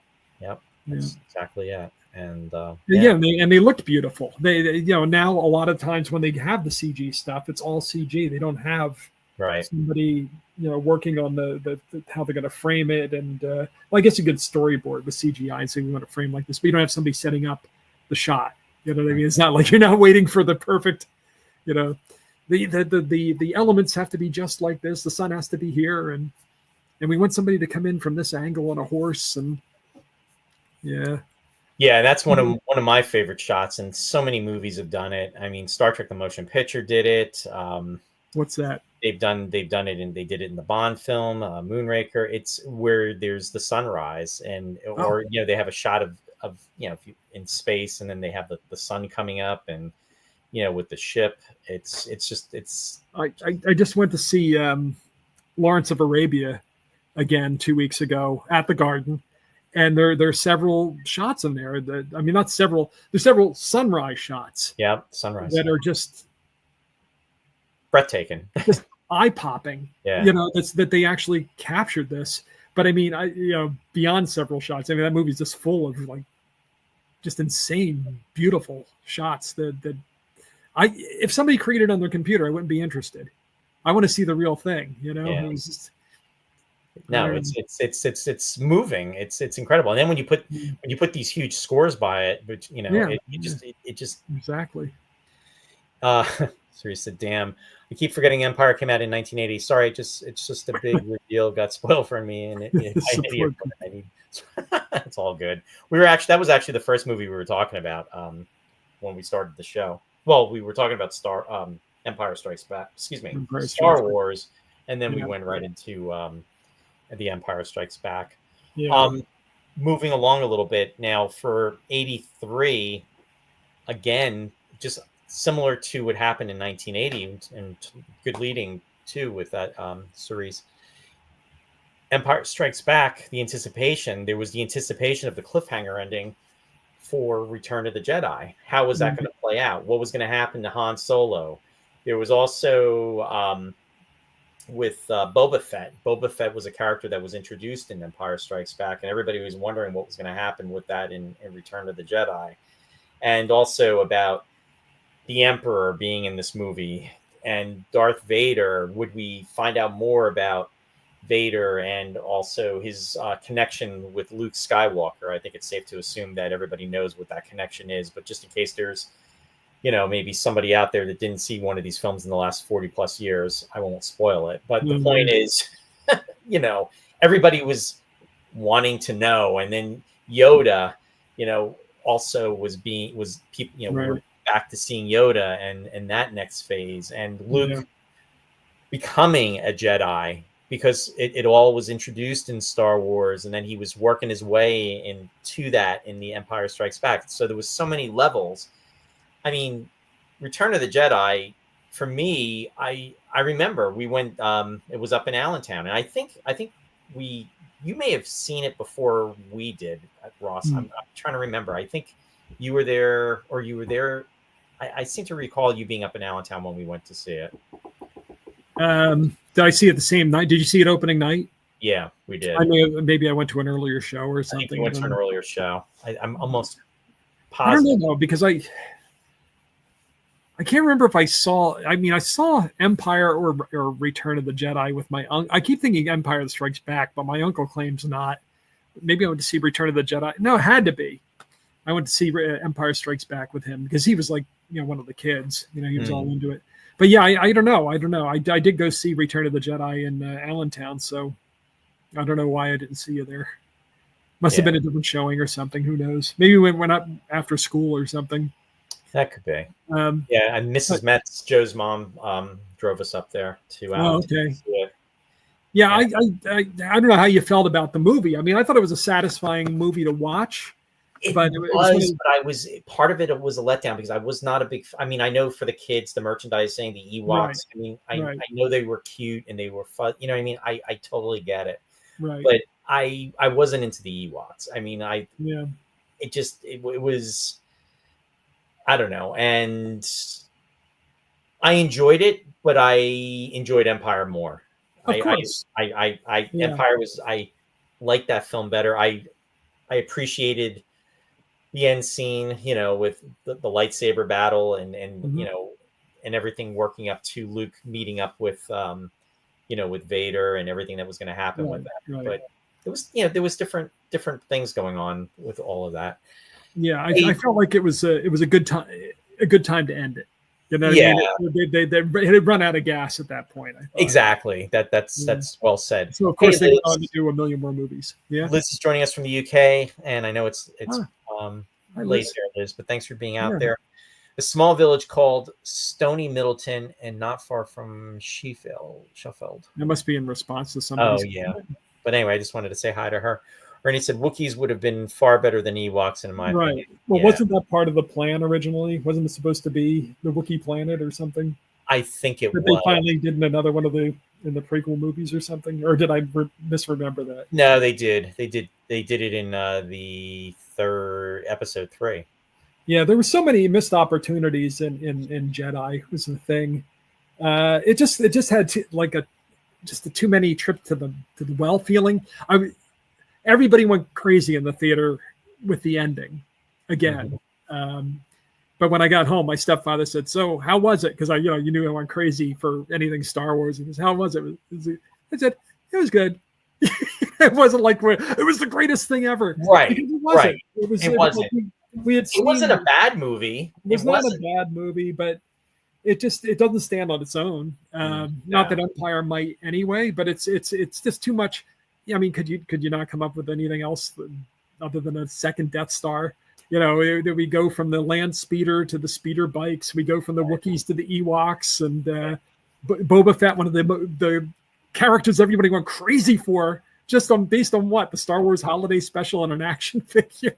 Yep. and he gets killed in 2 seconds. It's like, where's this big showdown between Boba Fett and the Han we were waiting for? And that to me was, if there was a letdown, that was probably the biggest letdown right there. Yeah. In fact, Jeff Ribble said, Fett was eaten by the Sarlacc, but no, he has to get resurrected by the most boring Star Wars series ever. Yeah. But I mean, I thought there were good points. Like, we finally got to see Jabba the Hutt. And I thought they did a great job with the puppetry with him. But at the same time, then you have these big styrofoam rhinoceros men that look stupid and lofty neck, with the Sice Noodles and the band or whatever. It's like, come on. And let's be frank, the Rancor was not a great effect. No, They didn't do. I mean, the stop motion was fine, but it didn't really. Oh, you had the Tarzan yell. It didn't really fit. They didn't do a good job of integrating the Rancor into the backgrounds for that right. scene. But anyway, it was fine. It was fine. But I was a little nervous about it going into it because I remember John Williams saying, there wasn't a lot of time to write the score. And then the soundtrack came out. And unlike Star Wars and The Empire Strikes Back, where you're going to get 2 LPs, you only got 1 LP for Return of the Jedi. And one of the tracks was called Return of the Jedi, which was actually the battle at the outside Jabba's barge, which was just kind of a medley of all the battle music that we'd already heard in the earlier movies. Like it's kind of like fan service, but I think mostly because they didn't have a lot of time and they just got out the Scotch tape and just said, all right, TIE fighter attack, a little bit of last battle, that kind of garbage. Ross just simplified everything. They got the Scotch tape out. Yeah, it was like that for the whole movie. Here come the suits. So there was a little bit of, we still had Star Wars, but it was like, the decadence had set in. Yeah. Right. Yeah. I'm going to jump ahead a little bit. Did you? War Games was now. I did not see War Games in the movie theater. Did you see War Games when that came out in the theater? I did. I mean, it wasn't a life-changing movie, but I enjoyed it. You enjoyed it? It was just a standard summer thing. You went and you had a good time. Yeah. Yeah. Dabney Coleman. Coleman. Yeah. Yeah. A much missed. He was one of those guys that was in everything. Like Brian Dennehy was in everything back then. When I think of Brian Dennehy, Brian Dennehy has a resume. I mean, he's since passed, but his resume was incredible. But the film that I remember him in was I think it was 1990 film, and that was with Harrison Ford, and it was Presumed Innocent. Bonnie Bedelia.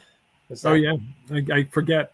I only saw it once, and when it was in the theater, it was Brian Dennehy and Harrison Ford, and it was a good thriller. It was a good movie.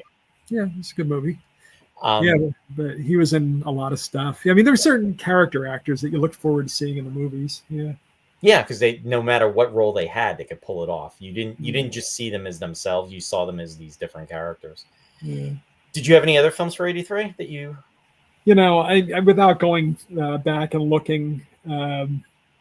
I'm sure there were others. So it was not a big year. I don't think anything that came out that year would be in my top 10 summer movies, but it was definitely a summer movie season. Yeah. Hunger was a good movie to see. Yeah, I enjoyed it.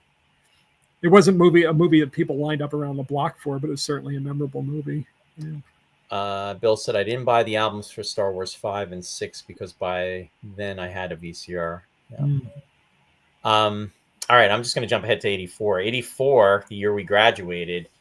We mentioned it before. Ghostbusters. Ghostbusters is the big movie. Yep. Indiana Jones and the Temple of Doom. I remember, again, up in Allentown, at Easton Eric, I was, we went opening night, highly, waiting anticipation for that film. Major letdown for me.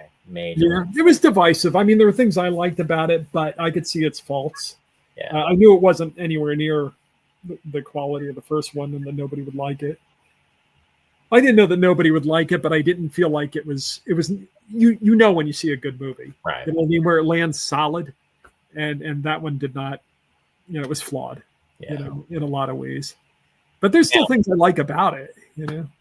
Now, for today's June 1st, 1984. It was a Friday. If you look at your calendar, it was a Friday. And Star Trek III: The Search for Spock premiered on that date, and that was a lot of anticipation about that, which I enjoyed. It wasn't to the level of Star Trek II, but it gave us, again, spoiler alert, Spock had returned and later on in the film. And it was a nostalgia piece. And then it was interesting that we went from Star Trek, the motion picture, where the Enterprise was refitted and everything was, almost like brand new, and then you had Star Trek 2 where they have a trainee crew, and then now Star Trek 3, the Enterprise is pretty much, they want to retire it. It was like, what the heck just happened here? But yeah. But it's like that when they build anything.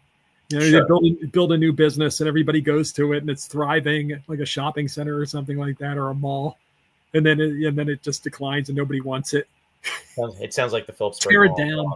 It's like the Peaburg Mall. It's gone. Yeah, just leave it as a ghost. Yeah. Yeah. Brainstorm. 1983 Brainstorm. Yep. Yeah. The search for plot. I guess we had wasn't 83 as the Twilight Zone movie too, wasn't it? No. Was it 83? I think so. And that one also misfired, you know. Well, Vic, it had some good qualities, but it was not the TV series. Yeah. Yeah. I mean, you had those 4 movies, and then sadly, Vic, he was friends with Leonard Nimoy. Vic Morrow. Yeah. Vic Morrow, unfortunately, and those 2 children, I mean, they lost their lives with the helicopter accident. Right. Which hung over the film. Oh, one of the film movies I forgot to mention, which was like an indelible summer movie that was highly influential. Going back to 78, Grease was one of them, but the other one was Animal House. Oh, sure. Oh, my God. That was a formative experience and probably destroyed, a lot of our lives because everybody emulated Animal House. I'm going to bite my tongue on that, Ross. Other 1983 gems, Scarface, Videodrome, The Right Stuff, yes, and Twilight Zone movie, which we were just talking about. Yeah. No, and I remember Kathleen Quinlan, who I really liked a lot as an actress. She was in that. They were doing the remake of the Bill Mooney episode. Yeah, Send Him to the Cornfield. Yeah. In fact, Bill Mooney is actually in that. He has a cameo in that movie. Okay. And so does and what's his name's in it too? Kevin McCarthy, because it's a Joe Dante movie, so he's got to be in there. Yeah. But yeah, that was one of the better segments, and of course the last one, the Nightmare at 20,000 Feet that they remade, was John Lithgow. Yeah, was one of the better sequences. But anyway, I didn't mean to take us back. I just popped into my head. No, that's fine. And Gremlins also came out in 84. 84, right. For me, you know what I mean? I wonder how much it was. We kind of like got these movies, got used to the summer season, and then we were kind of hooked on the euphoria, I think.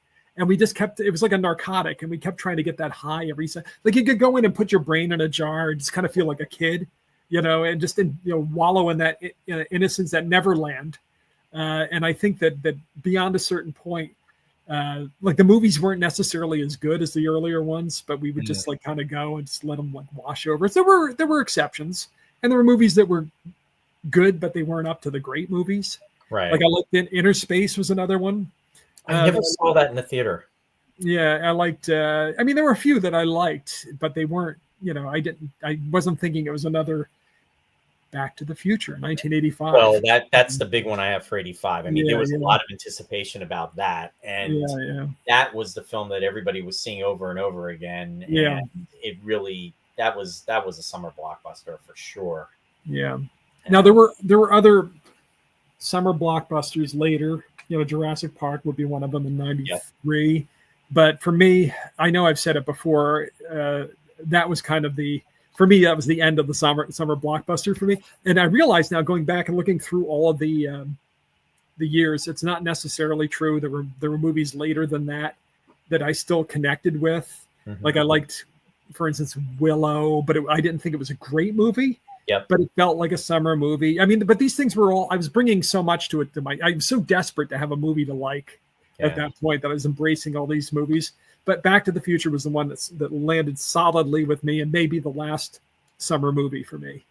Now, for me, and then I'm gonna move ahead a little bit. For 86, Aliens came out. Now, Aliens came out the day before my 20th birthday. Yeah. So I remember again seeing that. I remember clear as day going to see that film. I think I'm pretty sure it was either the 18th or the 19th. I think it was the 19th of July. I think it was the day before.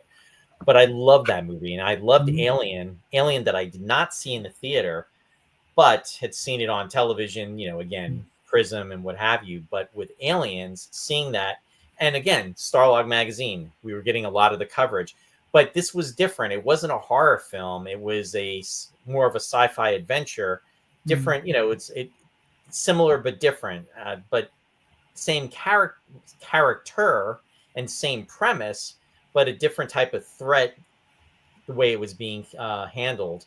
And it worked. And in a lot of ways, I enjoyed Aliens more so than Alien, but again, two different movies. I appreciate both of them for their own thing, but Mhm. it to me, it was a blockbuster, and that was one of the films I saw. And Top Gun, the Top Gun I saw only once, and that was in the theater, but that was a huge film for '86. The Karate Kid Part 2 also, which I still have never seen. okay. Even though they're still making them now. It has a massive resurgence. Yeah, it's and excellent. Ralph Macchio is the same age as he was in the first movie somehow. Yeah. He's. I mean, actually, Cobra Kai. If you haven't seen it, I mean, I stumbled upon it online on YouTube. I think it was on YouTube first, and then it went to Netflix, and pretty much just morphed from there. And it's been on. It was on for 7 seasons, and now they have another movie that's in the theater. But yeah. I mean, I think you and Ralph Macchio were hanging out at the Fountain of Youth with 2 straws. What did Harrison Ford say? It's not the age, it's the mileage. Or Indiana Jones, I should say. But thanks, Ross. I guess it depends on what we define as a summer movie. As far as Aliens goes, it was released in the summer, and I loved it. But it's funny, when I think of summer movies, I'm kind of like, see, I'm more of a cotton candy guy, I guess, because I'm just like thinking of like rolling around these big fluffy clouds with these Spielberg movies or Spielberg knockoffs. It's like, oh yeah, batteries not included really kind of sucks, but I'm enjoying it because it makes me feel like Spielberg, Well, Alien. To be fair, Aliens definitely was not a Spielberg movie. No, that was what's his name did that. I can't think of the director. James Cameron. Yeah. James Cameron. I mean, that was a Cameron. But no, and I agree with you. As the probably that's the cutoff for me. I mean, 80s. I'm just going to go through these really quickly because we're. I mean, this is a great discussion we're having. This has been a lot of fun, but I don't want to. I'll start to wind down really quickly. Sure. Well, you can skip the shout outs.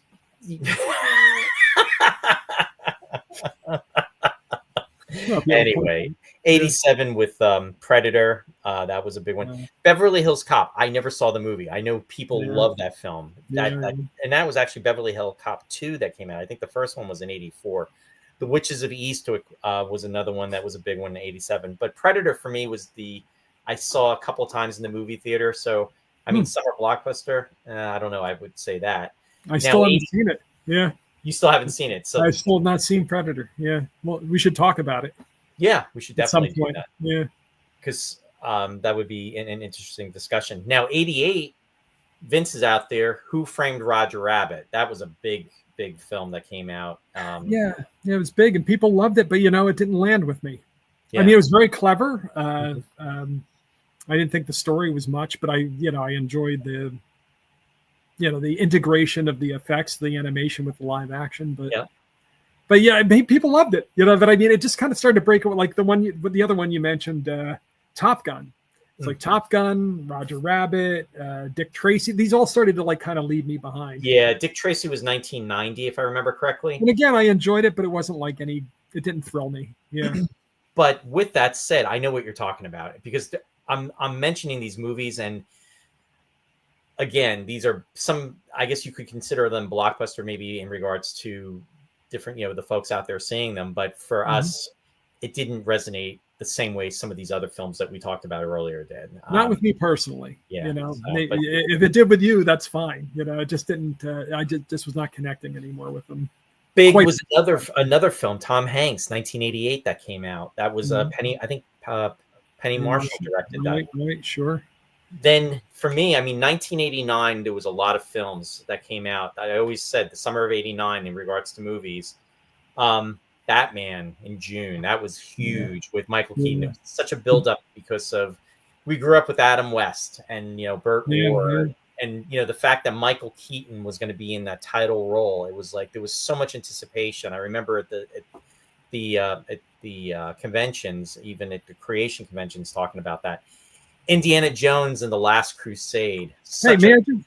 May I just say, allow me to say, again, Batman was such a huge, was it the biggest money maker of the year? Batman was huge. It was huge. I thought it stunk. I hated it. But go ahead. Not because of Adam West. I just hated the movie. You did well. It was very dark, and I think that was supposed to be dark, but right. But again, yeah. But when we were used to, though, I mean, look at 1966, 67, 68. You had this pow, bam, boom, and everything with all the colors and everything, and it was, it didn't even make sense. And then you have the Prince songs that were actually not on the as source music, like the characters couldn't see it. We actually integrated in the film. The Joker's like, I don't know. It was very bizarre. We'll have to do a show sometimes, a very negative show about all the movies I hated. But to your point, though, Ross, it was almost like the beginning of the darkness of these movies being made. Well, that's true too. I mean, that it was a forerunner of how we kind of moved into dark movies. We have really had so many dark films, and it's just it's become the norm. And this was like the predecessor of that. I mean, I remember seeing the sequel of it was with the Penguin. It was with Danny DeVito. He was the Penguin. I saw that with Joe in Boston when he was going to school. When he was going to Harvard, and seeing that film, and I was like so depressed after seeing that movie. I was like, oh my God, I think that was 92, if I remember correctly, when that came out. And I hated it. I absolutely hated that movie. It was just so dark. It was just like, it was just bad. But anyway, what's another one? Lethal Weapon 2, I had on the list. Dead Poets Society with Robin Williams. That was, and then I was again with the James Bond License to Kill. I love that movie. It's one of my favorite. I thought Timothy Dalton got a bad rap with that because, it was another 6 years before a Bond film would be done. But it was just that when it came out, and then of course we talked about it, Star Trek V, which you said you haven't seen. That was Shatner's, directing debut. I saw part of it on TV. Oh, you did? Oh, okay. As much as I could take. Yeah, I mean, it is what it is. If I had seen it in the movies, maybe I would have given it a better chance, more of a chance. Yeah. That's a discussion for another time. But you need to get back to the campy roots. Go ahead, Ross. I don't mind. I mean, each Batman movie is getting darker and darker and darker now anyway. And the comics could be dark. Batman was a dark comic. I mean, there was a period where it got a little silly, but they were dark when the movie was made. I mean, come on, the guy's an Avenger, and it takes place at night. And not a Marvel Avenger. He's a vigilante, and most of these stories take place at night, and all the criminals are going to Arkham Asylum, which is a house for the criminally insane. So it's kind of a dark story. His parents get killed, Yeah. And but I don't know. I just don't. The Batman movie I want to see has never been made. Not even the one where he has the bomb and he's running with the. Some days you just can't get rid of a bomb. That one didn't even do it for me, but it was better than the others. Batman movies dark. Did they look Yeah, now they look really dark. I haven't seen the last one they did, but it looked like you couldn't even see it. Some of the summer movies of '89.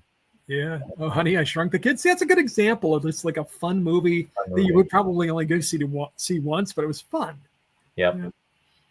Back to the Future 2, Part 2. They were light. They made you feel good. That to me is a summer movie, Yeah. Or what it was in the 80s anyway. And then that they moved away from that. Like I was not into the whole Die Hard thing. That's certainly not into RoboCop. Oh, we didn't mention that's right. Die Hard came out in '88, and everybody talks about that. That was actually a summer. I saw that movie with Vince. Yeah, came out at the Eric, and now everybody jokes about it, saying is it a Christmas movie or it's not? It just upset me watching it. I was going through some stuff though too. See, that's the thing. How objective am I with some of the stuff? Your personal circumstances get tied up with. Well, you sure. If you're going know, through something and responsible. you see a film like, Yeah. you're going to connect those emotions to the movie, and Right, right, it's going to stay with you. right. And living in Philadelphia, I have my share of kind of PTSD. Yeah, Tremors. We talked about that earlier a Yeah. little bit. They want 10. Temple movies. Yeah. But yeah, I mean, we kind of gave a good summary, and I think we really scratched the surface on a lot of the ones that were favorites of ours, Yeah. and for the for the general public, I think it's definitely a fun topic to talk about. And every decade is, as we've said before, has its own theme or tone, Mm. so to speak. And it's interesting though, too, in what you're saying. There's definitely like a shift from in the early 80s to the later 80s, and then it kind of morphs into the 90s, Yeah. unfortunately. To some extent, I think we were kind of in denial, even though there were some of the movies we liked were a little dark, like Blade Runner, and Yeah. but we kind of were in a suspended Neverland of childhood. Kind of most of the movies we saw, you left the theater and you felt, Good pretty about. good with stuff. Yeah. And I'll tell you one of the it'll be the last one I even mentioned, but it was not an 80s movie, but it came much much later. It's like at the end of the 90s. I don't know if you saw The Mask of Zorro with Antonio Banderas. And I did not, but here's the thing: I'm the bad one to ask about that, because I'm kind of a purist because of Guy Williams.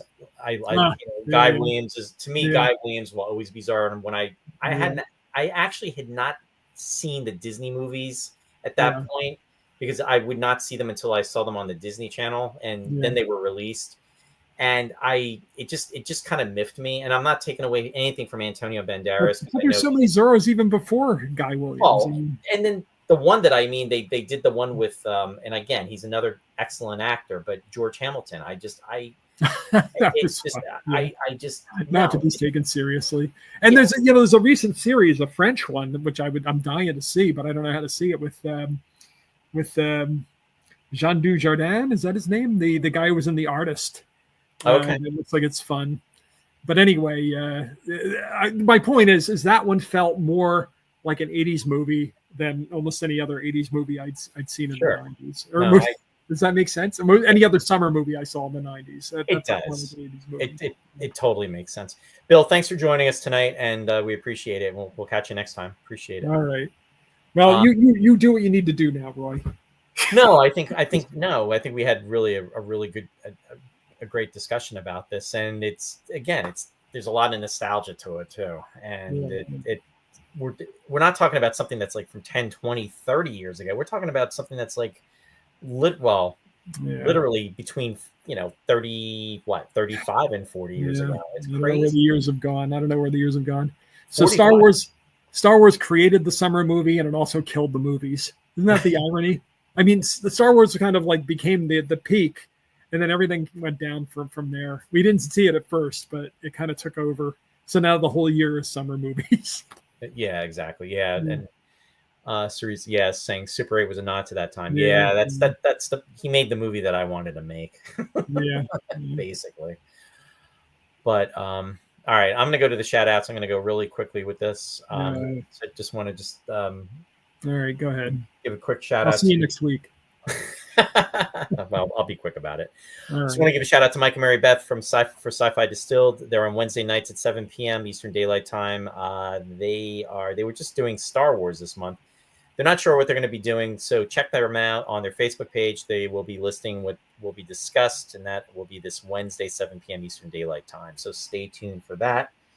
Want to give a shout out to Country Gate Players. Country Gate is in Belvedere, New Jersey. And Sherry and I went to go see Death of a Salesman today, and just want to give a hands down to a big round of applause to the entire cast and crew for their performance, and also everything that took place for the show. And then also a huge shout out to Bill Scarrato. He did an amazing job as Willie. It was incredible. Great performances, great acting, all with the entire cast. But Bill knocked it out of the park. And just want to say, if you haven't had the chance to see it yet, definitely get to see it. It is going to be there next weekend. You can go to the website, which is www.countrygate.org. So definitely check it out. And also check out Bill's website too. It's www.billscarrato.com. So again, that's for Death of a Salesman. Shout out to Captain Phil for Captain Phil's Planet, WUSB 90.1 FM, Stony Brook, New York. The captain schedule is on alternating Thursdays from 4 to 5, and he's also on Friday nights from 9 to 11:30 p.m., and that's Eastern Daylight Time. Want to give a shout out to, whoops, the screen went. I guess that's all we have time for. No, I'm not done. Shout out to Jeffrey, our friend Jeffrey Morris, for the Eagle Obsession. Jeffrey just basically showcased the Eagle Obsession at Wonderfest. There was a special screening for that, and Wonderfest was this weekend. For information about the Eagle documentary, please visit the website, which is at www.eagledocumentary.com.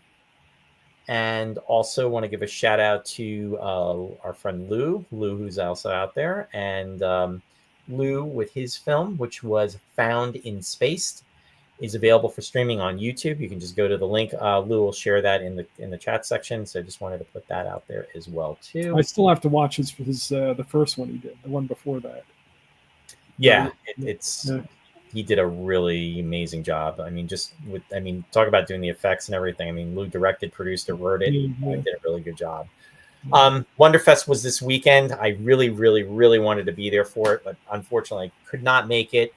But you can go to the website and also look online. There's different postings that are taking place. Nick Tate was there and doing a panel discussions about the Eagle Obsession with Jeffrey and Todd, and also other guests were there as well too. So definitely visit the website. It's www.wonderfest.com. You can find out information, and Wonderfest was celebrating its 35th anniversary. It's over. Next. And a quick shout out for the Star Trek Original Series set tour. William Shatner is going to be back in Ticonderoga. It's June 27th, 28th, and 29th. Also, Franz Nguyen is going to be there, as well as Barbara Luna. So mark your calendars. That's going to be coming up. Going to be attending that. And the website for that is www.startrektour.com. And also want to give a shout out to my son, Ryan, who was out there earlier tonight. Ryan has the website, which is Run by Ryan, Empower Your Run Online Run Coaching Service Provider, which he does. You can go to his website, which is www.runbyryan.com. Make sure you subscribe. There is no cost to subscribe, but if you want to go to the next level, there are different tiers for that. So definitely check it out. Ryan is super passionate about it and does an amazing job. And Ross, if you can let everybody know what you've got going on, or what you had going on, or what's going on. I have some issues, Roy. I got a beef. I don't know what I'm doing this weekend yet, but if you follow me on my Facebook page at Classic Ross Amico, I always preview these shows: Picture Perfect, the movie music show; Sweetness and Light, the light music show; and The Lost Chord, the unusual and neglected classical music show. These are shows that air every week at those times. Follow me at Classic Ross Amico, and on the days the show's air, I usually post, a teaser about it. Try to trick you into listening to the shows. But yeah, that's all I got. That's deceptive advertising, Ross. yeah, I'm not into it. Thanks, Ross. Anyway, please, if you haven't already, follow us on Facebook, and there's no charge for that. Just like and share if you can. If you enjoyed the show, we really appreciate it. And then on YouTube, if you can please subscribe and share. Again, there's no cost.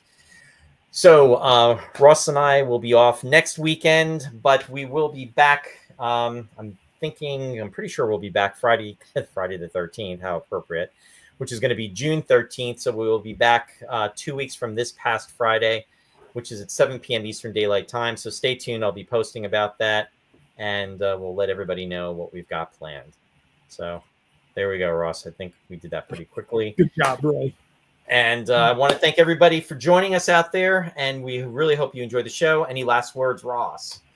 It's just fun to look back to this era when, there was a movie Cocoon. We were just living in a cocoon back then. I think we were just like kind of bathing in these good feelings of the summer movies of the early 80s. And it seems to be a time that's just not going to come again. Yeah. So I feel very lucky to have lived through them. I don't know. We still have the movies.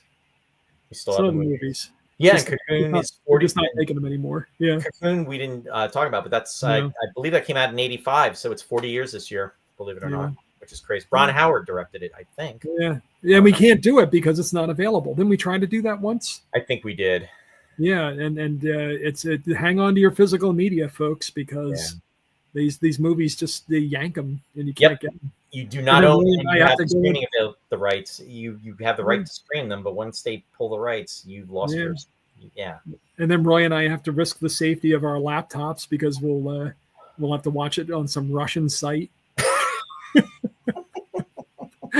Like we did. Something wicked this way comes. Roy, don't click anything. Oh my God. Just on that note. And another thing, Vaughn, again. Oh, that's another movie we didn't talk about. We didn't talk about Back to School. I love that movie. Back to School is a fun 1986. Movie. That was just a fun movie. Rodney Dangerfield, sure. Terry Farrell was in that, and Sally Kellerman, two actresses from Star Trek. But anyway, with that said, live long and prosper, everyone. Be safe. Have a wonderful week ahead, and we will catch you next time. And thank you as always. Thanks.